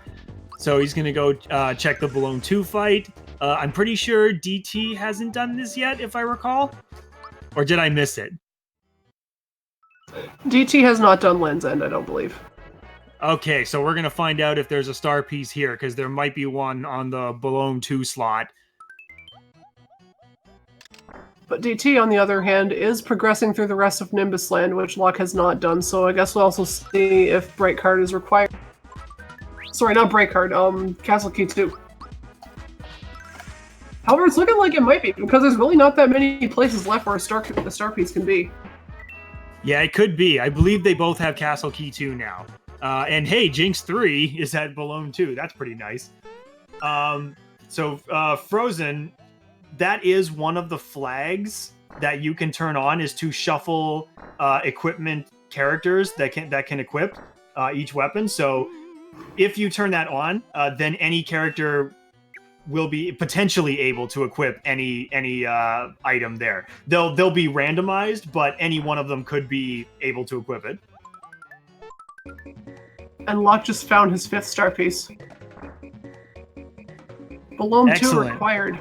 Yeah, we're running out of spots to check, like you said. So yeah, definitely we're gonna be finding them hopefully pretty soon now. There is only 1 star piece left for them to collect. Yeah, so the reason you see the 2 Mallows and 2 Peaches there, so that's a side effect of the fact that people are able to equip other people's weapons. So when you use a particular weapon, the animation for that weapon is based on the character who normally uses it in the vanilla game. So if you have Mallow equipped with Peach's weapon, when you use that weapon, Mallow basically has to turn into Peach for that attack animation. Oh, that's right. Locke is going back and checking the Eurytovich on Belome, which was never completed. Oh yeah, that's right. We didn't actually beat that yet. That was quite a difficult boss to find in the sewers. Yep. So yeah, Kurt Mage, one of the flags that we do have turned on for this is to randomize the spells that characters learn. So if you have that flag turned on, the way that works is that basically each of the 5 characters gets a full 6 slots of spells. So it takes every spell in the game and it shuffles them in between characters. And there are actually only 27 spells in the game normally that characters learn. So what happens is a random 3 extra spells are shuffled into that list. So everybody gets the full 6 slot. Oh, so DT actually has done sewers already. Slim Kirby says so that. Oh, okay. I missed him beating that. I guess that's nothing then. Yeah, so I guess in that case, DT is only really behind by Land's End. Unless he hasn't done Bean Valley yet? I guess we'll see. I think he has. So I think we're pretty close there. I think they're pretty neck and neck at this point. I'm suspecting they're going to be heading into Barrel Volcano or Bowser's Keep. Unfortunately, no star piece on the Valentina slot, meaning that the Castle Key 2 was not required. Oh, he gets a Soprano card, though. Could have some nice stuff in the Tadpole shop. Let's see what Signal Ring is. A Parasol.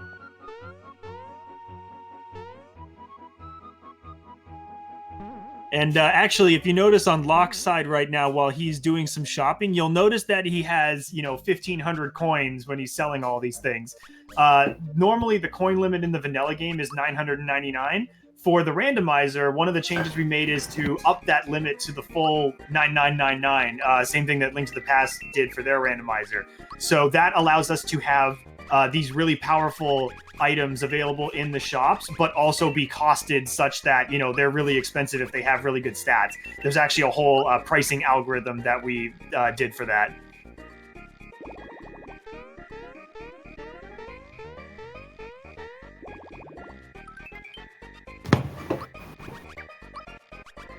So Locke is opting to check Bowser's Keep before Barrel Volcano. I definitely agree with this check because Bowser's Keep has 3 bosses and Barrel Volcano only has 2. This used to be like, deciding whether to go to Volcano or Bowser's Keep used to be very, very obviously in Barrel Volcano's favor because Bowser's Keep has these trial doors.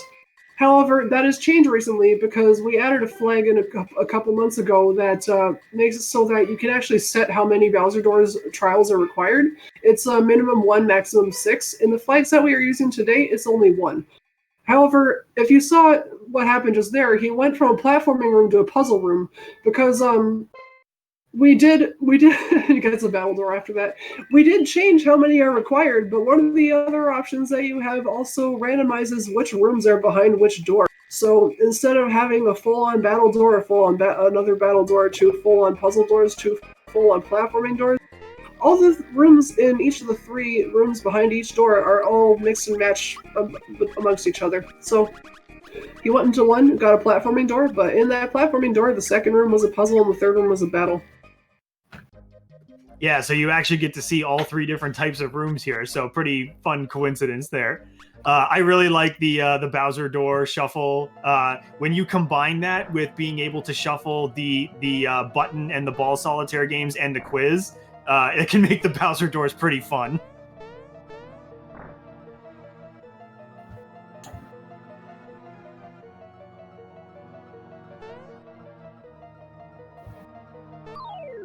And you notice, yeah, there is a room back there, but they're going to be rushing through most of this to try to get to the boss fights because they want to check those boss fights as quickly as possible. They've got pretty much, everything they need in terms of the amount of equipment that they're probably going to need to beat the game. I think they're both in pretty good shape equipment-wise, so they should be able to defeat the final boss. They're just trying to find that last star piece as quickly as possible.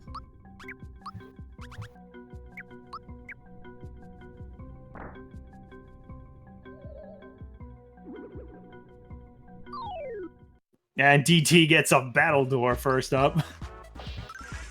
So both of them getting stuck on behind battle doors here, so...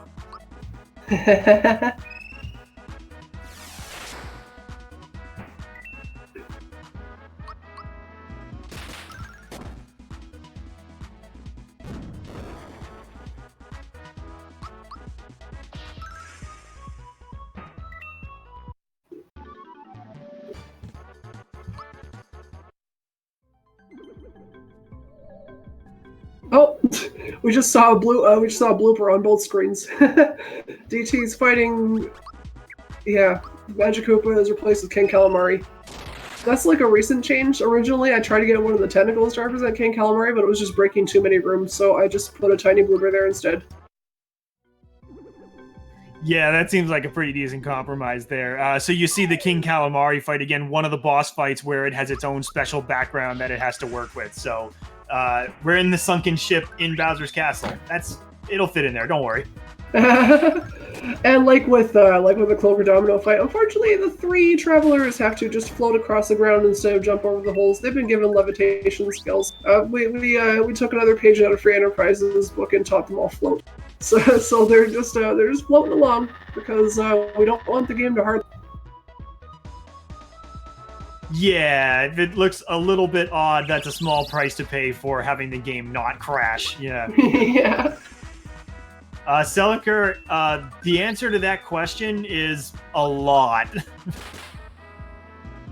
Yeah, you can really customize a lot with this game and kind of make your own experience. And we're working on new stuff for this all the time to make it even more customizable to play exactly the way you want it.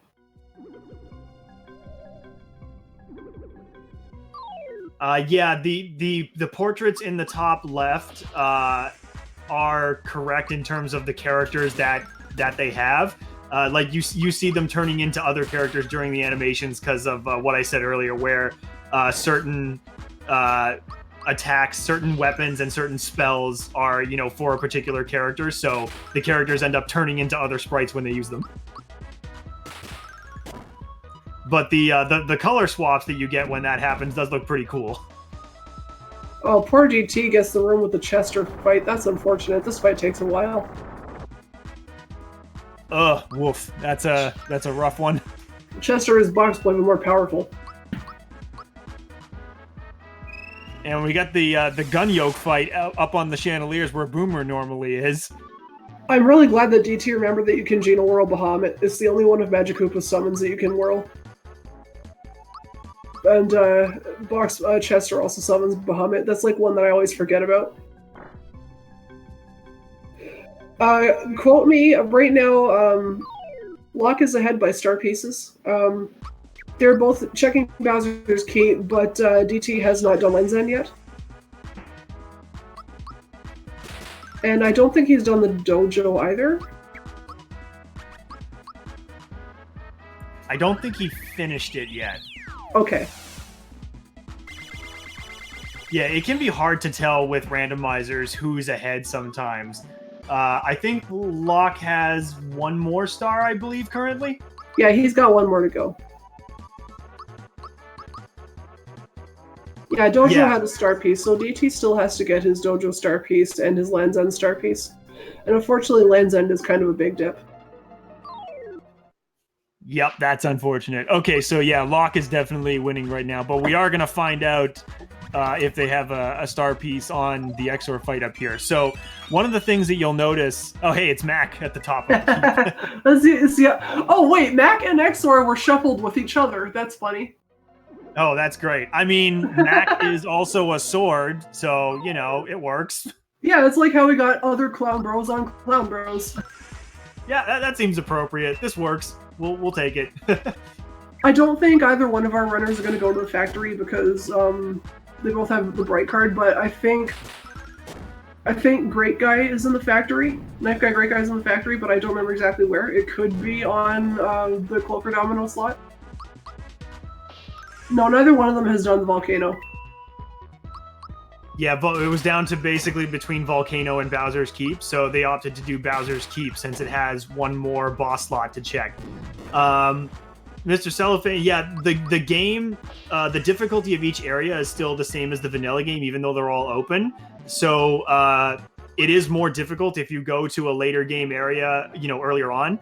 What scales is the boss stats for where they're shuffled. So if you have a boss that shows up in an early game location, the stats are scaled to that particular location. So the overall difficulty of each area remains roughly the same as the vanilla game, basically.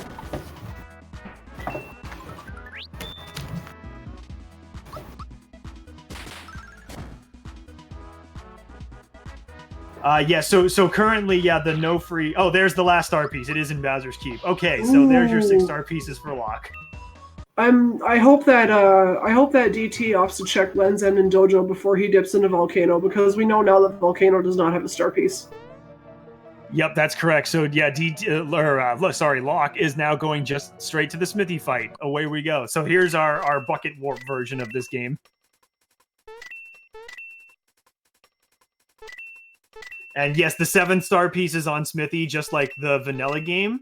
However, there is one of the flags, if you're shuffling the star pieces, is that you can do 7 star shuffle. So in that particular case, you actually have to find all 7 star pieces in order to open the way to the factory and the final Smithee Fight. You still have to beat Smithee to actually beat the game.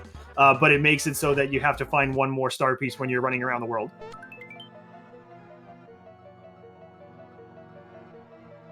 That is an excellent point. DT did get the moral victory because he spelt Merles. So we had a 3-hour estimate on the seed, and it is definitely not going to take 3 hours, so we're doing really good for time. Both of our racers playing very well today. DT would have had a significant advantage if his gamble to check the key item on Knife Guy and Booster Tower had gotten him a star piece, because Locke never got that, which was the castle key. But unfortunately, it didn't work out in his favor. It didn't end up being a star piece in Castle 3. Yeah. Locke did go back and get that eventually, but yeah, if it was a star piece, it would have had an advantage there. Yeah. Yeah, so now Locke's going to do the Smithee Fight. So this fight, you'll notice, is not changed. This isn't shuffled with the other bosses, you know, for obvious reasons. Smithee is the final boss, so... Yet. Yes, yeah, that is something that we're toying with, thinking about if Smithee could be included in the boss shuffle somehow. I think that's a weird idea, but...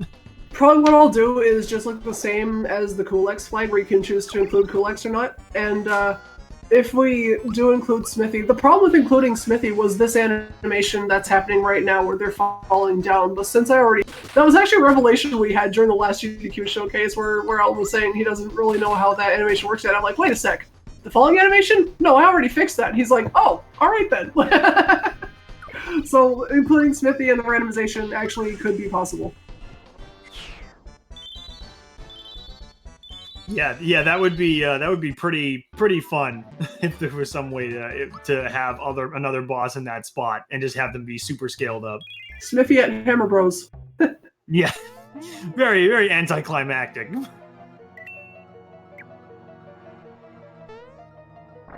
Yeah, so this is definitely going to be sub 2 hours for Locke. Hopefully for DT as well, if he can find where those last couple star pieces is real quick.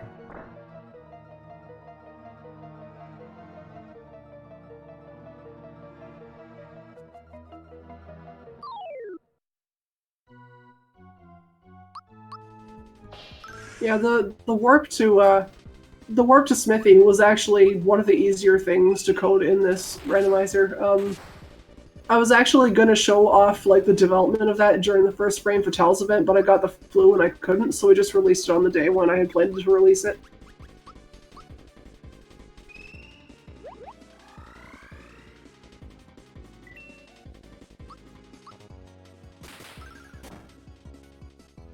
Yeah, Aaron, I don't think that's going to be possible because I think each of the Smithee heads are their own enemy. So I don't actually know what would happen if you put one of those enemies into a battle formation. I guess there's only one way to find out. For science.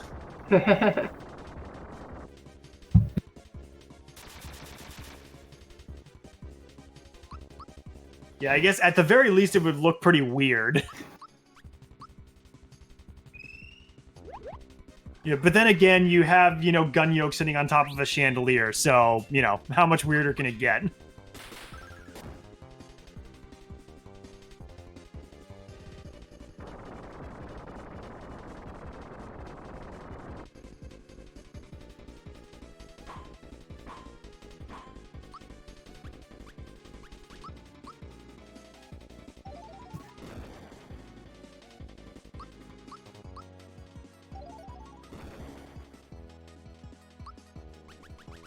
Bowser group himself.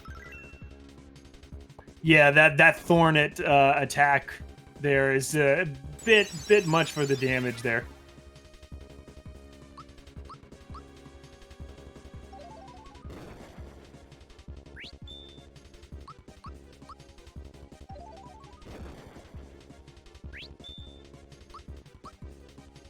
Yeah, I think the transformations are actually triggered by the body, I'm pretty sure. So I think if you had just the head enemies, that would work okay.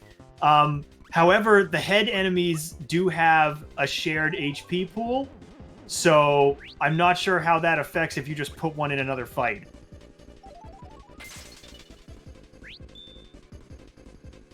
Yeah, that's also true. Yeah, man, Locke is getting a bunch of bomb freebies on this boss fight. Well, if only my 80% runs look like this. Yeah.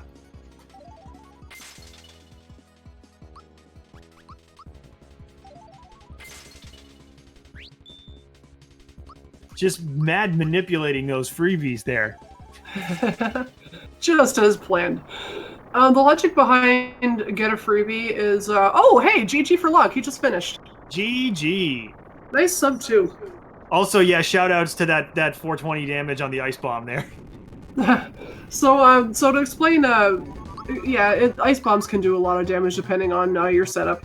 The logic behind a freebie is when you use an item, there's a 25% chance that you get a freebie. That's about all there is to it. You use an item, 25% chance it gets placed back into your inventory. Some items, like red essences, have a much lower chance to freebie, but the standard is 25% for an item.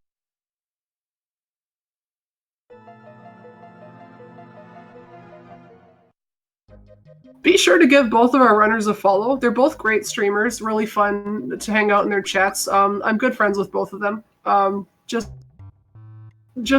some excellent people around, and they're both also on the QA team for the randomizer. So they're not only very good at running it, but they also help us create it.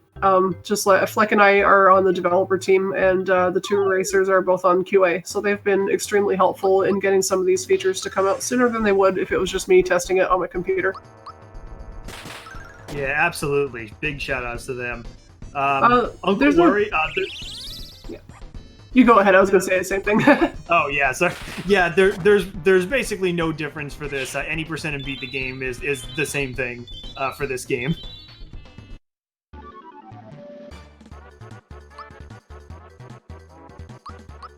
So now also, since Locke is going to be on the ending cutscene here, you should be able to see that the boss shuffle changes actually also take effect during the ending cutscene as well, I believe, right?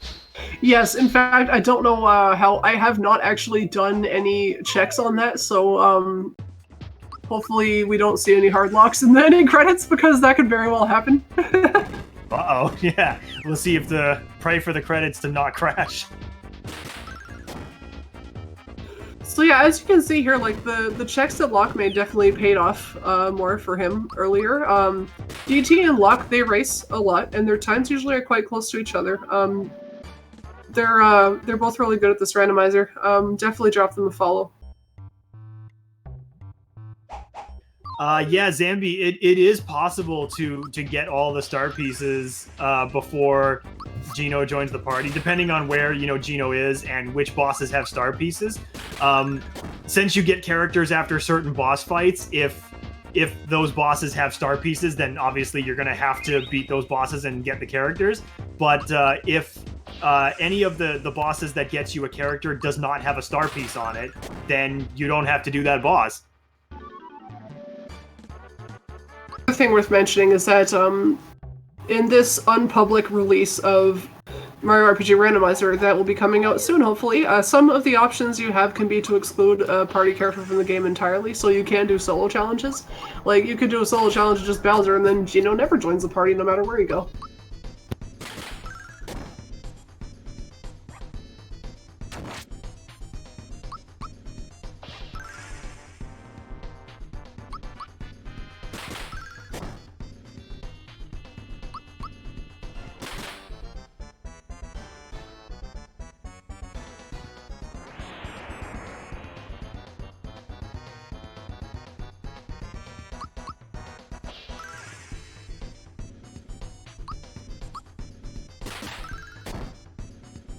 So, I think that 146 actually is Locke's best time in a randomizer set of this flag so far, so GG's to him. He played very well.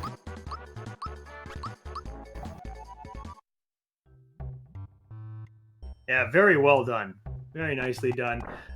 So the final cutscene is still the same, since those cutscenes are separate from the characters actually in your party. So, like, even if you didn't get all the characters, that final cutscene would still look the same.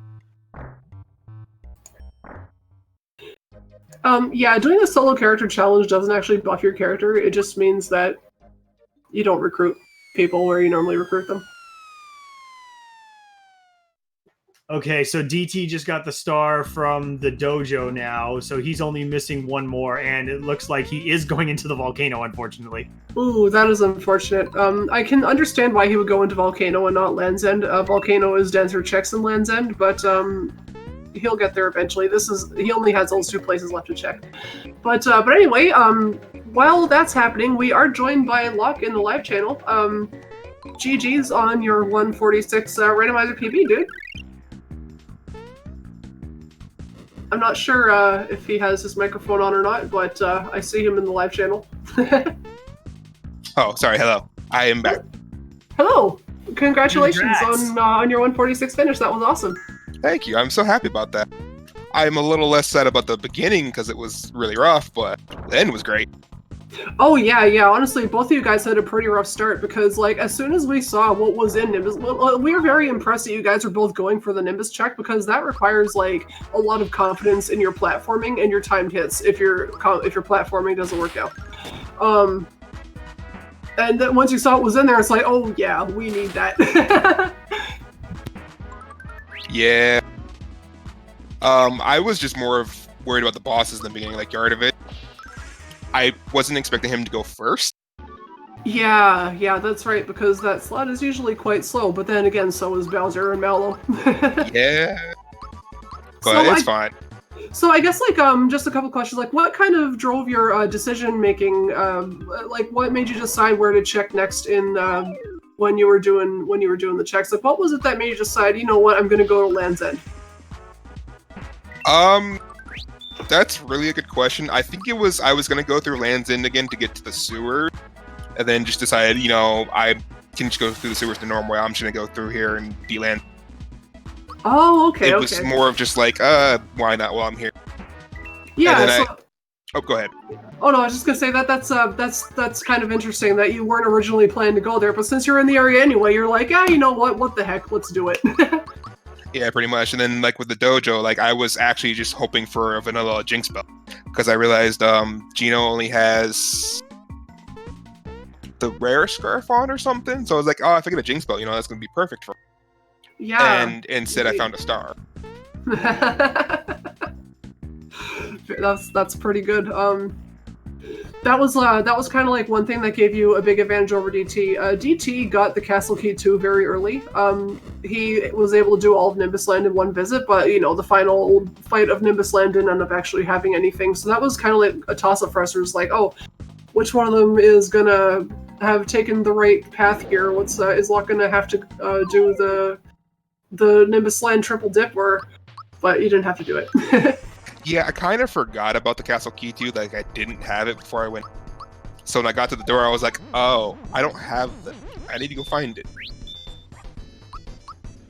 I'm actually kind of... It stinks that DT is going to go in a barrel volcano and find nothing here, but I'm also glad that he went here to show the cutscene that replaces our dragon with the director, because the fireballs are all just hammers, and chat's enjoying that. Yeah, I wanted to show off a few of the things too as well. Like, we talked about doing the wish stars before. That was fun. Yes, I love that you did that. I also love that you showed off 8-bit Mario in Booster's Tower. That sparked a bit of a discussion. But I'm happy about one of the stars I got, because I love the Winds Marvels, and I'm so happy I got it. Yeah, very nicely done. You played very well that seed. 146, incredible time for the randomizer. Yeah, no kidding. Like, yeah. I'm impressed with myself. You should be. That was awesome. I was like really hoping that nothing bad would happen to your save file, so I'm glad it didn't. Hey, look, there's my name on the stream. Oh, hey, by the way, in Nimbus Land, when I saved that one time there, you could actually see my file was when I went to save. Oh, okay, it had yeah. completely nothing on the save file screen. That's so bizarre. We're gonna have to look into why that's happening, because I don't think that's a problem with the ROM itself. Yeah, but I mean, double super suit, tack scarf on, Mallow, I didn't have any issues. Like, I wasn't worried about it at all. Yeah, in fact, some people in chat knows that. They're like, Locke must be really confident in that super suit because he hasn't been saving. Before we had the bright card, I would always just go through the factory without saving at all. I would save in the beginning and then never save until... So I'm used to just not saving and just destroying bosses. This is kind of funny. DT is actually bailing from the second check in Barrel Volcano because thanks to Overworld Boss Shuffle, and we know that it's Kulix. Ooh, I don't blame him. We just saw the Fire Crystal carrying the red star through that first room, and he's just noping out of there. No. I'm kind of sad because like I got the trampoline room working, and seeing Kulix and the 4 crystals go up the trampoline is like one of the funniest things in this randomizer. But I 100% do not blame him for noping the heck out of there.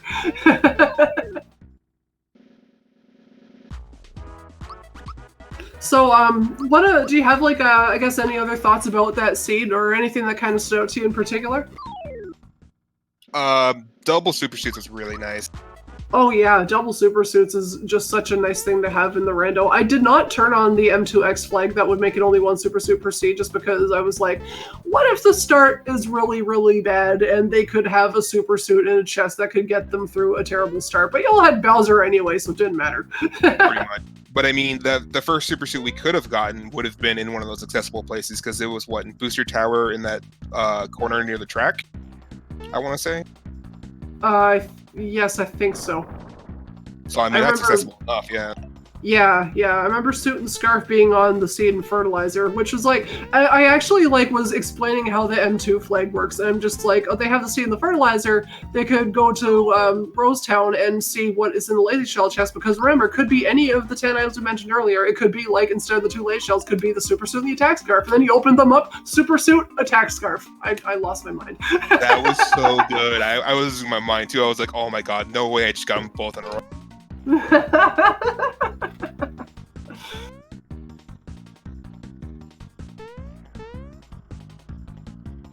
you have any shout outs you want to give?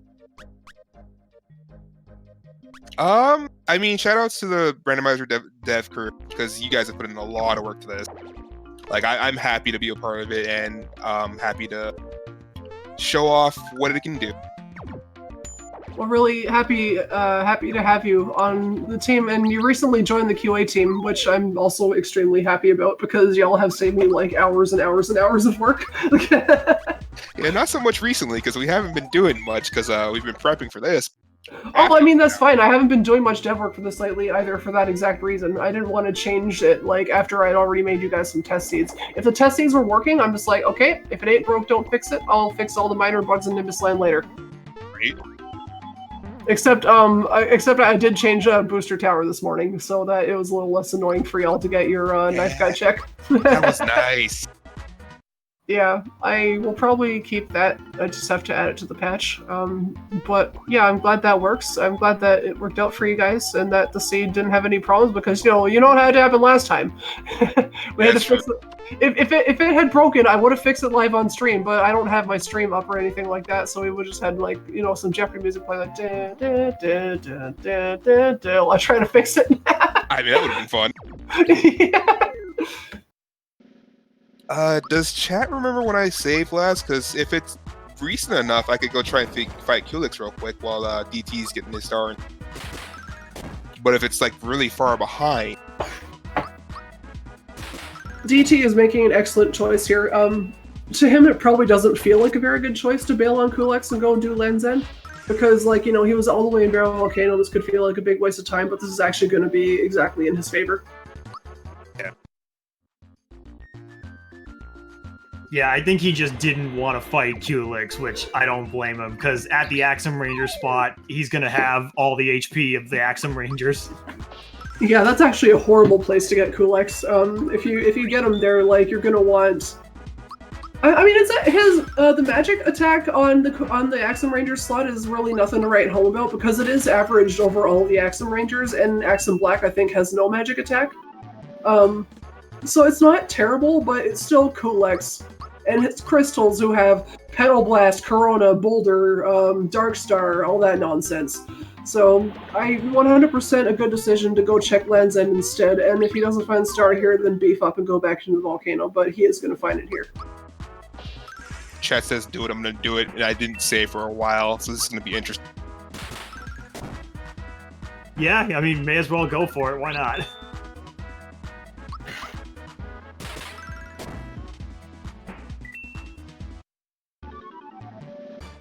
I mean, the worst that could happen is you get murdered, but, I mean, that would be funny.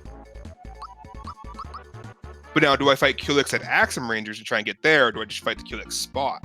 We don't know who's there. Okay. Do Monstro first because it's easier to get to. If it's like something really obnoxious and you just want to know Bella there, that's also fine.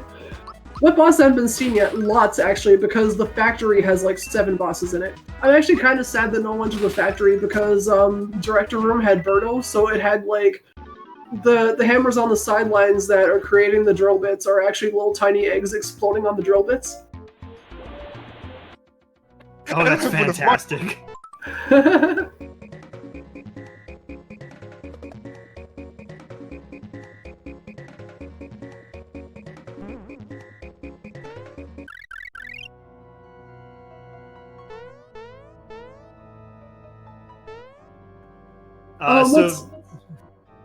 Sorry, go ahead.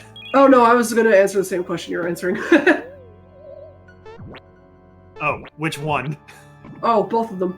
You go ahead. Yeah. So the reason the characters change into other characters is because of using other characters' weapons and spell attacks. When that happens, the animations for those are based on other character sprites. So as a side effect of that, they swap into them. They just have the same animation. So it's just a graphical oddity. They switch back to their original sprite once they're done or when they get hit or whatnot. To answer the question about what's randomized in this, a lot. Basically, the whole world is open. The locations of the star pieces are all shuffled, so which bosses have star pieces is all shuffled. What bosses are at each location is shuffled, so you don't know who you're going to fight when you go in there. As you can see, Jinx at the Belome spot here. The items in the shops are all shuffled, and the stats of those items and who can equip them are shuffled, I believe. or at least who can equip them. And yeah, in this seed in particular is just who can equip them, but you can shuffle the stats as well. We just didn't for this seed. Yeah, there you go. Yeah. So, and then the other thing is which characters you get, like the order that you get the characters in. So the character you start with is different, and which characters are at the normal spots is going to be shuffled. The order in which the characters join your party is random, so they started the seed off with just Bowser, and they found Mallow in Mushroom Way, near where he normally appears in... Actually, that was Vanilla Mallow, because that's intended to be the Mallow slot where you get him in Mushroom Kingdom.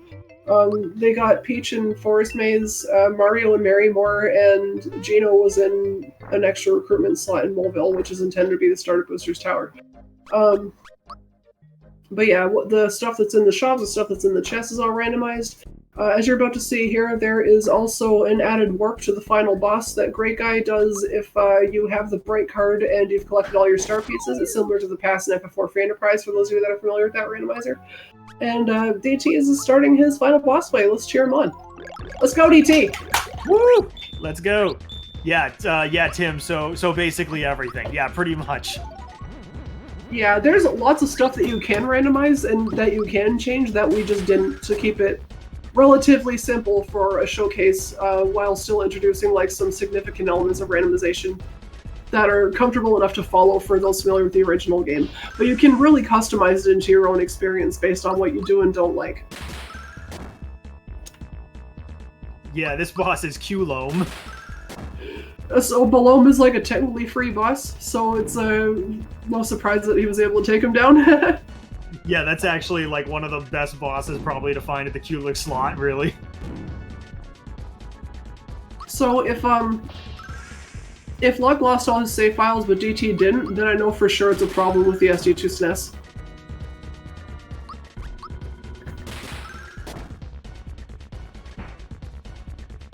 I don't think I can make it to actual Kulik in time, but I'm gonna try. Did Locke lose his save files? He did, yes. At some point you did. You saw they were all wiped. Yeah, okay, partway cool. through they were wiped, but since I was still actually playing and I hadn't reset or died, it was... And as far as I know, that it hasn't happened to DT, so we know that's an issue with the SD2 SNES and not with the game. Yeah, I think that seems to be an issue with the SA1 support in the SD to SNES firmware. I'm pretty sure it messes with the SRAM saving, at least like the automatic SRAM saving that it does.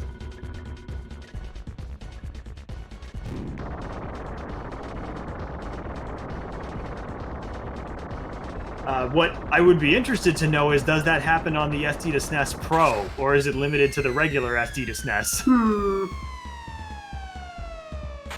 Because part of the latest firmware with the 1.10 version line firmware was the support for the new Pro model, so I'm wondering if that had something to do with it.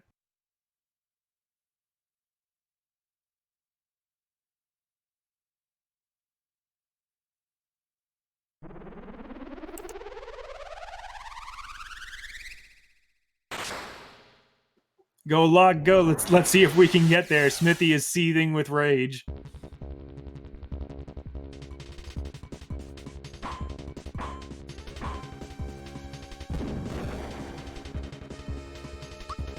Yeah, you can see Bowser has the jump ability. I believe Mallow has super jump, I think it was this seed.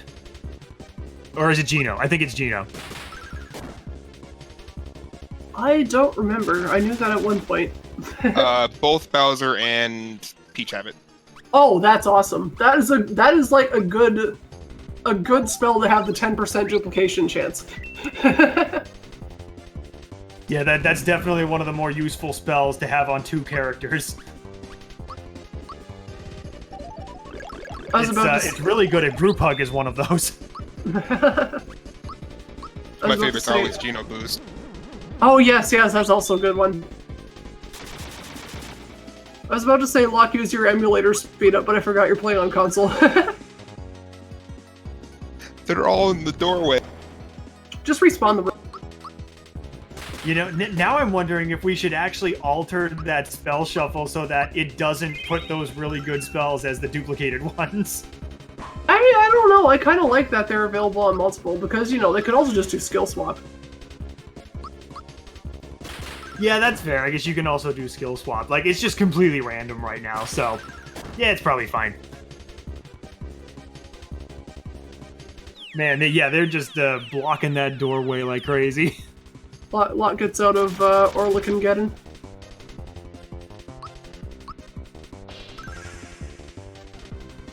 Yeah, So- Bowser with group hug is pretty dope. Oh yeah, absolutely. Especially when he has like status protection on him.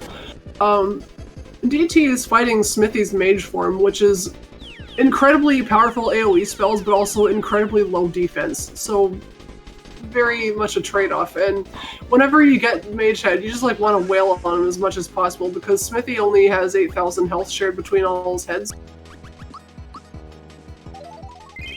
Yeah, temporal paradox. Yeah, races usually are just all done on the same seed, just so that people can actually, compare times. I know some people like to do different seeds and race them for fun, just, for the heck of it. But in this case, we're doing the same seed. Yeah.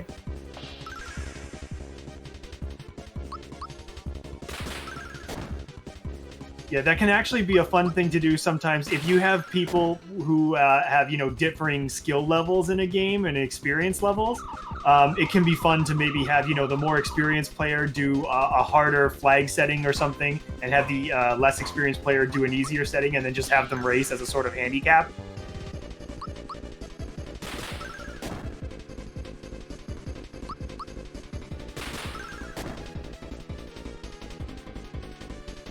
So DT should be finishing up very soon. I can't imagine that Smithee has much health left given how much damage he's doing to him on his extended Mage Head vacation. Yeah, definitely. Yeah, having him sit on Mage Head like this is definitely one of the things you want to see, provided that you can survive the spells, which he can. There we go! He does it! GG Yeah, to GG. GG to him. Well done to both of our racers. Reminder, everyone in chat, definitely drop our 2 races a follow. They did great today. We saw lots of interesting stuff happen in the seed, and they're both very good players, and of this and other games as well. If DT can, I know he was having some audio issues earlier. Let's get him in here for an interview if he is getting his voice stuff in order. Yeah, Discord was being a bit mean earlier and kicking him out of the room for some reason. Hopefully that doesn't happen.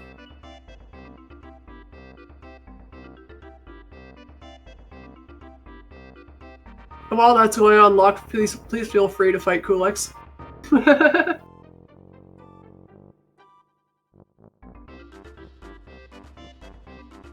at okay, I'm so glad we got to see that cutscene. the just jumping up the trampoline. I put a lot of work into that, so I'm really happy we got to see it. Now this I need to take out because the Axum Rain is not here. Yeah, that's awesome. I love that the crystals jumping up the trampoline. Yeah, so if it's not a boss fight that has, 5 different characters in it or whatever, I think they'll just all be the same sprite, I'm assuming, right? It actually depends on the boss. If it's a boss that has sidekicks, it'll show some of the sidekicks. If it's a boss that doesn't, then it's just the one sprite, and it doesn't loop the trampoline, it just does it once. In fact, if you have Krakow and his 3 underlings, it only does 4 trampoline jumps and not 5. That's actually one thing that was kind of interesting to code, was how many trampoline animations there are depending on what boss it is. Oh yeah, wow, that's actually some nice attention to detail there. You put a lot of good work into this. Thank you. And we are joined by DT. Welcome. Congratulations. Hey. Congratulations on the finish. That was a very quick seed for both of you. We definitely did not need all 3 hours of that. Nicely done. No, that's just the variance of this randomizer, though, isn't it? You can go to 3 hours, you can go to 2 hours, you can do, what, an hour 46? GG, Locke. Great race, man. GG. So, I was gonna kind of ask you, like, what kind of drove your decisions as to like where you're going to check after everything that you did? Because you and Locke did a lot of the same things, just in kind of varied orders. It's tough to say. I think, obviously, generally, starting this out, you want to try to stick to the easier areas. And then, as you gain some levels, gain some characters, good equipment, it makes more sense to go to some more dense areas, like the ship. And then, by the time you're done with the ship, you're probably fairly safe to go anywhere, so it's a matter of measuring the density of bosses for possible star locations versus how quickly you can get through them. That's why, like, the Bellome 2 location in that temple is not a fun place to go because of how long it takes to get to. Yeah, that's right. Yeah, I definitely noticed that in how you're playing. We knew that Bellome had a star because Locke had gone there already. He just kind of decided to go there when he was thinking about going back to check the sewer. He's like, you know what? Actually, I'll check Bellome too. But yeah, absolutely. Like what you're saying is true. We were kind of wondering like what we were gonna. I kind of predicted that you would do Bowser's Keep first before Volcano, which made a lot of sense. And then you went to Volcano after Keep, which honestly, if I was in your position, I would have done the exact same thing because your other checks were very small. Mm-hmm. What kind of was going through your mind when you saw that red crystal carrying the star piece in the volcano? Nope. It can have the last star, and I don't even care. That's not a fun spot for QLX. No, that's awful. I'm really glad that like the boss shuffle cooperated for you guys today, and there were no crashes, so that you could actually see that happen and make a choice like that. Because that would suck to get up there and just like be like, oh, okay, it's QLX. Yeah, I mean it's a high HP location for one thing, so QLX itself isn't going to have much health lower than normal, and it's just not a fun spot for that fight. It's way too long. It's just not easy. So yeah. I was kind of hoping that the Bellome 2 spot was going to have it, and if not, then I would just find a way to tough it out, but didn't have to. Yeah, that makes a lot of sense as a strategy. I was really impressed that both of you guys went for the early dip into Nimbus Land because I was explaining to Chad that requires like a lot of confidence in your platforming. And you found like some really good stuff in there. And even though like there was a lot of like platforming deaths to birds in there and stuff, that kind of affected both of you. So it was like it was definitely a rough start, but you both pulled it off, and that was pretty great. That's definitely a play like a lot of players are afraid to do. So kudos to both of you for doing it. Oh, thanks. What was I gonna ask? I totally forgot. oh yeah, that's right. One thing I saw you guys did differently was that you got your castle key 2 earlier, and so you Locke actually went into Nimbus Land and had to dip out after fighting Birdo slot because he didn't have the castle key 2, but you only had to do it once. I was kind of hoping that there would be a star piece on Valentina just to make things a little more interesting, because by then you guys were like really branching off really far away from each other. Yeah, I was kind of. Do you kind of feel like that's, I guess, like what the time discrepancy was you having done that check when ultimately, like, Nimbus Land is kind of a deep check, but it was it's only possible, but yeah. At the same time, it's in the word. It's randomizer. So Locke and I did a couple of seeds, raced a couple of seeds together prior to this, and one of them, all 3 Nimbus Land bosses had stars. So it's like nothing's out of the realm of possibility. It's just you got to make a judgment call based on your situation. Exactly. That's a very good point. I think that both of you played extremely well given the information that you knew. And this randomizer can really be fickle like that sometimes, where, like, I know that you guys race quite a bit, and you always finish, like, very close. So it was just, like, really cool to kind of see that in action today, the different play styles and decision-making that you both did. GG's to both of you. Do you have any other thoughts about the seed? Like, anything else that kind of stood out to you that was kind of special, I guess? I mean, aside from just the early platforming mishaps, it was a pretty straightforward seed. It had some really good equipment, really free items. Other than that, no, just had a lot of fun being here today, and very thankful for the opportunity to help showcase this randomizer. Well, thank you so much for being here. I'm really glad that you both agreed to do this. It was only a couple weeks' notice in advance, and you both did fantastic. Awesome. And thanks, Pidge. Nicely done, Locke, taking down the barrel volcano. I'm glad we got to see the trampoline cutscene. Yeah, I'm glad too. I put a lot of work into that. Locke just went to do the volcano QLX thing because someone in chat wanted to see it after he'd already finished, so he didn't do that during the seed. But I was just sitting there like, oh, I put so much work into that cutscene. Couldn't let your work go unnoticed, so I'm glad I had time to do that. Do either of you have anything else that you want to say? Any shout outs to anybody? Go ahead, Locke. I wasn't gonna say much, so go ahead. I was just gonna say shout outs to Dorkmaster Fleck, Pidge, Alan M, all the other developers for this randomizer. I've personally been enjoying it with my friends Aaron Doby, Slim Kirby, for almost 2 years now. It seems that time has just gone right by. This randomizer's actually been around for quite a while, and it's a ton of fun. You should all go play it. A lot of hard work goes into it from some really amazing people, so go give it a shot. Shout out to Aaron and Slim, they were both in the chat. And by the way, I did see your Hard Eyes Gecko emote in there, so I'm really glad we got to see that. Nice. But yeah, I guess that's about it. Thank you very much, GDQ, for having us. It's always a great time when we get to show off this randomizer. Thank you everybody for watching, and check out that link in the chat if you want to play this. A lot of the features that you saw here today, such as the overworld boss sprite changes, have not been pushed publicly yet. So if you want to know when that will be live, because I currently don't have an exact date on that, hopefully very soon, within a couple weeks. But please go to randomizer.smrpgspeedruns.com, look at the top menu bar, join the Discord, and assign yourself the randomizer news role. We don't ping it very often. It's not one of those servers that you have to mute notifications for because they're very rare. If you get the server role, you'll pretty much only get pings when an important race is happening, like this one, or if update to the randomizer is happening. So if you want to keep up to date with what we're doing in this rando, because this rando is always under development pretty much, definitely join our Discord at that link and come say hi. Yeah, absolutely. Come say hi. We've got a beginner's guide on there that Pidge wrote that's really good. If you're unfamiliar with the game or you haven't played in a while again and you want to get started in the randomizer, check that out. It's really good. I was going to mention that, yeah, a couple of the things aren't on the live site yet. I think it's mainly the no free character stuff and the boss sprites being different on the overworld. The boss shuffle itself is there, so the fights will be different, but you just won't see the different bosses until a fight starts. Well, I guess with that, Fleck, thank you for commentating with me. Liz, thank you so much for hosting, and everyone enjoy the rest of Randomizer Week.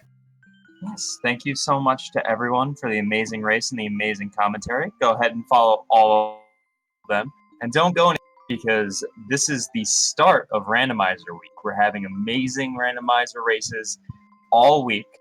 Next up, we have Crystallis Randomizer with Demarine and Silverfire. So don't go anywhere. We'll be right back.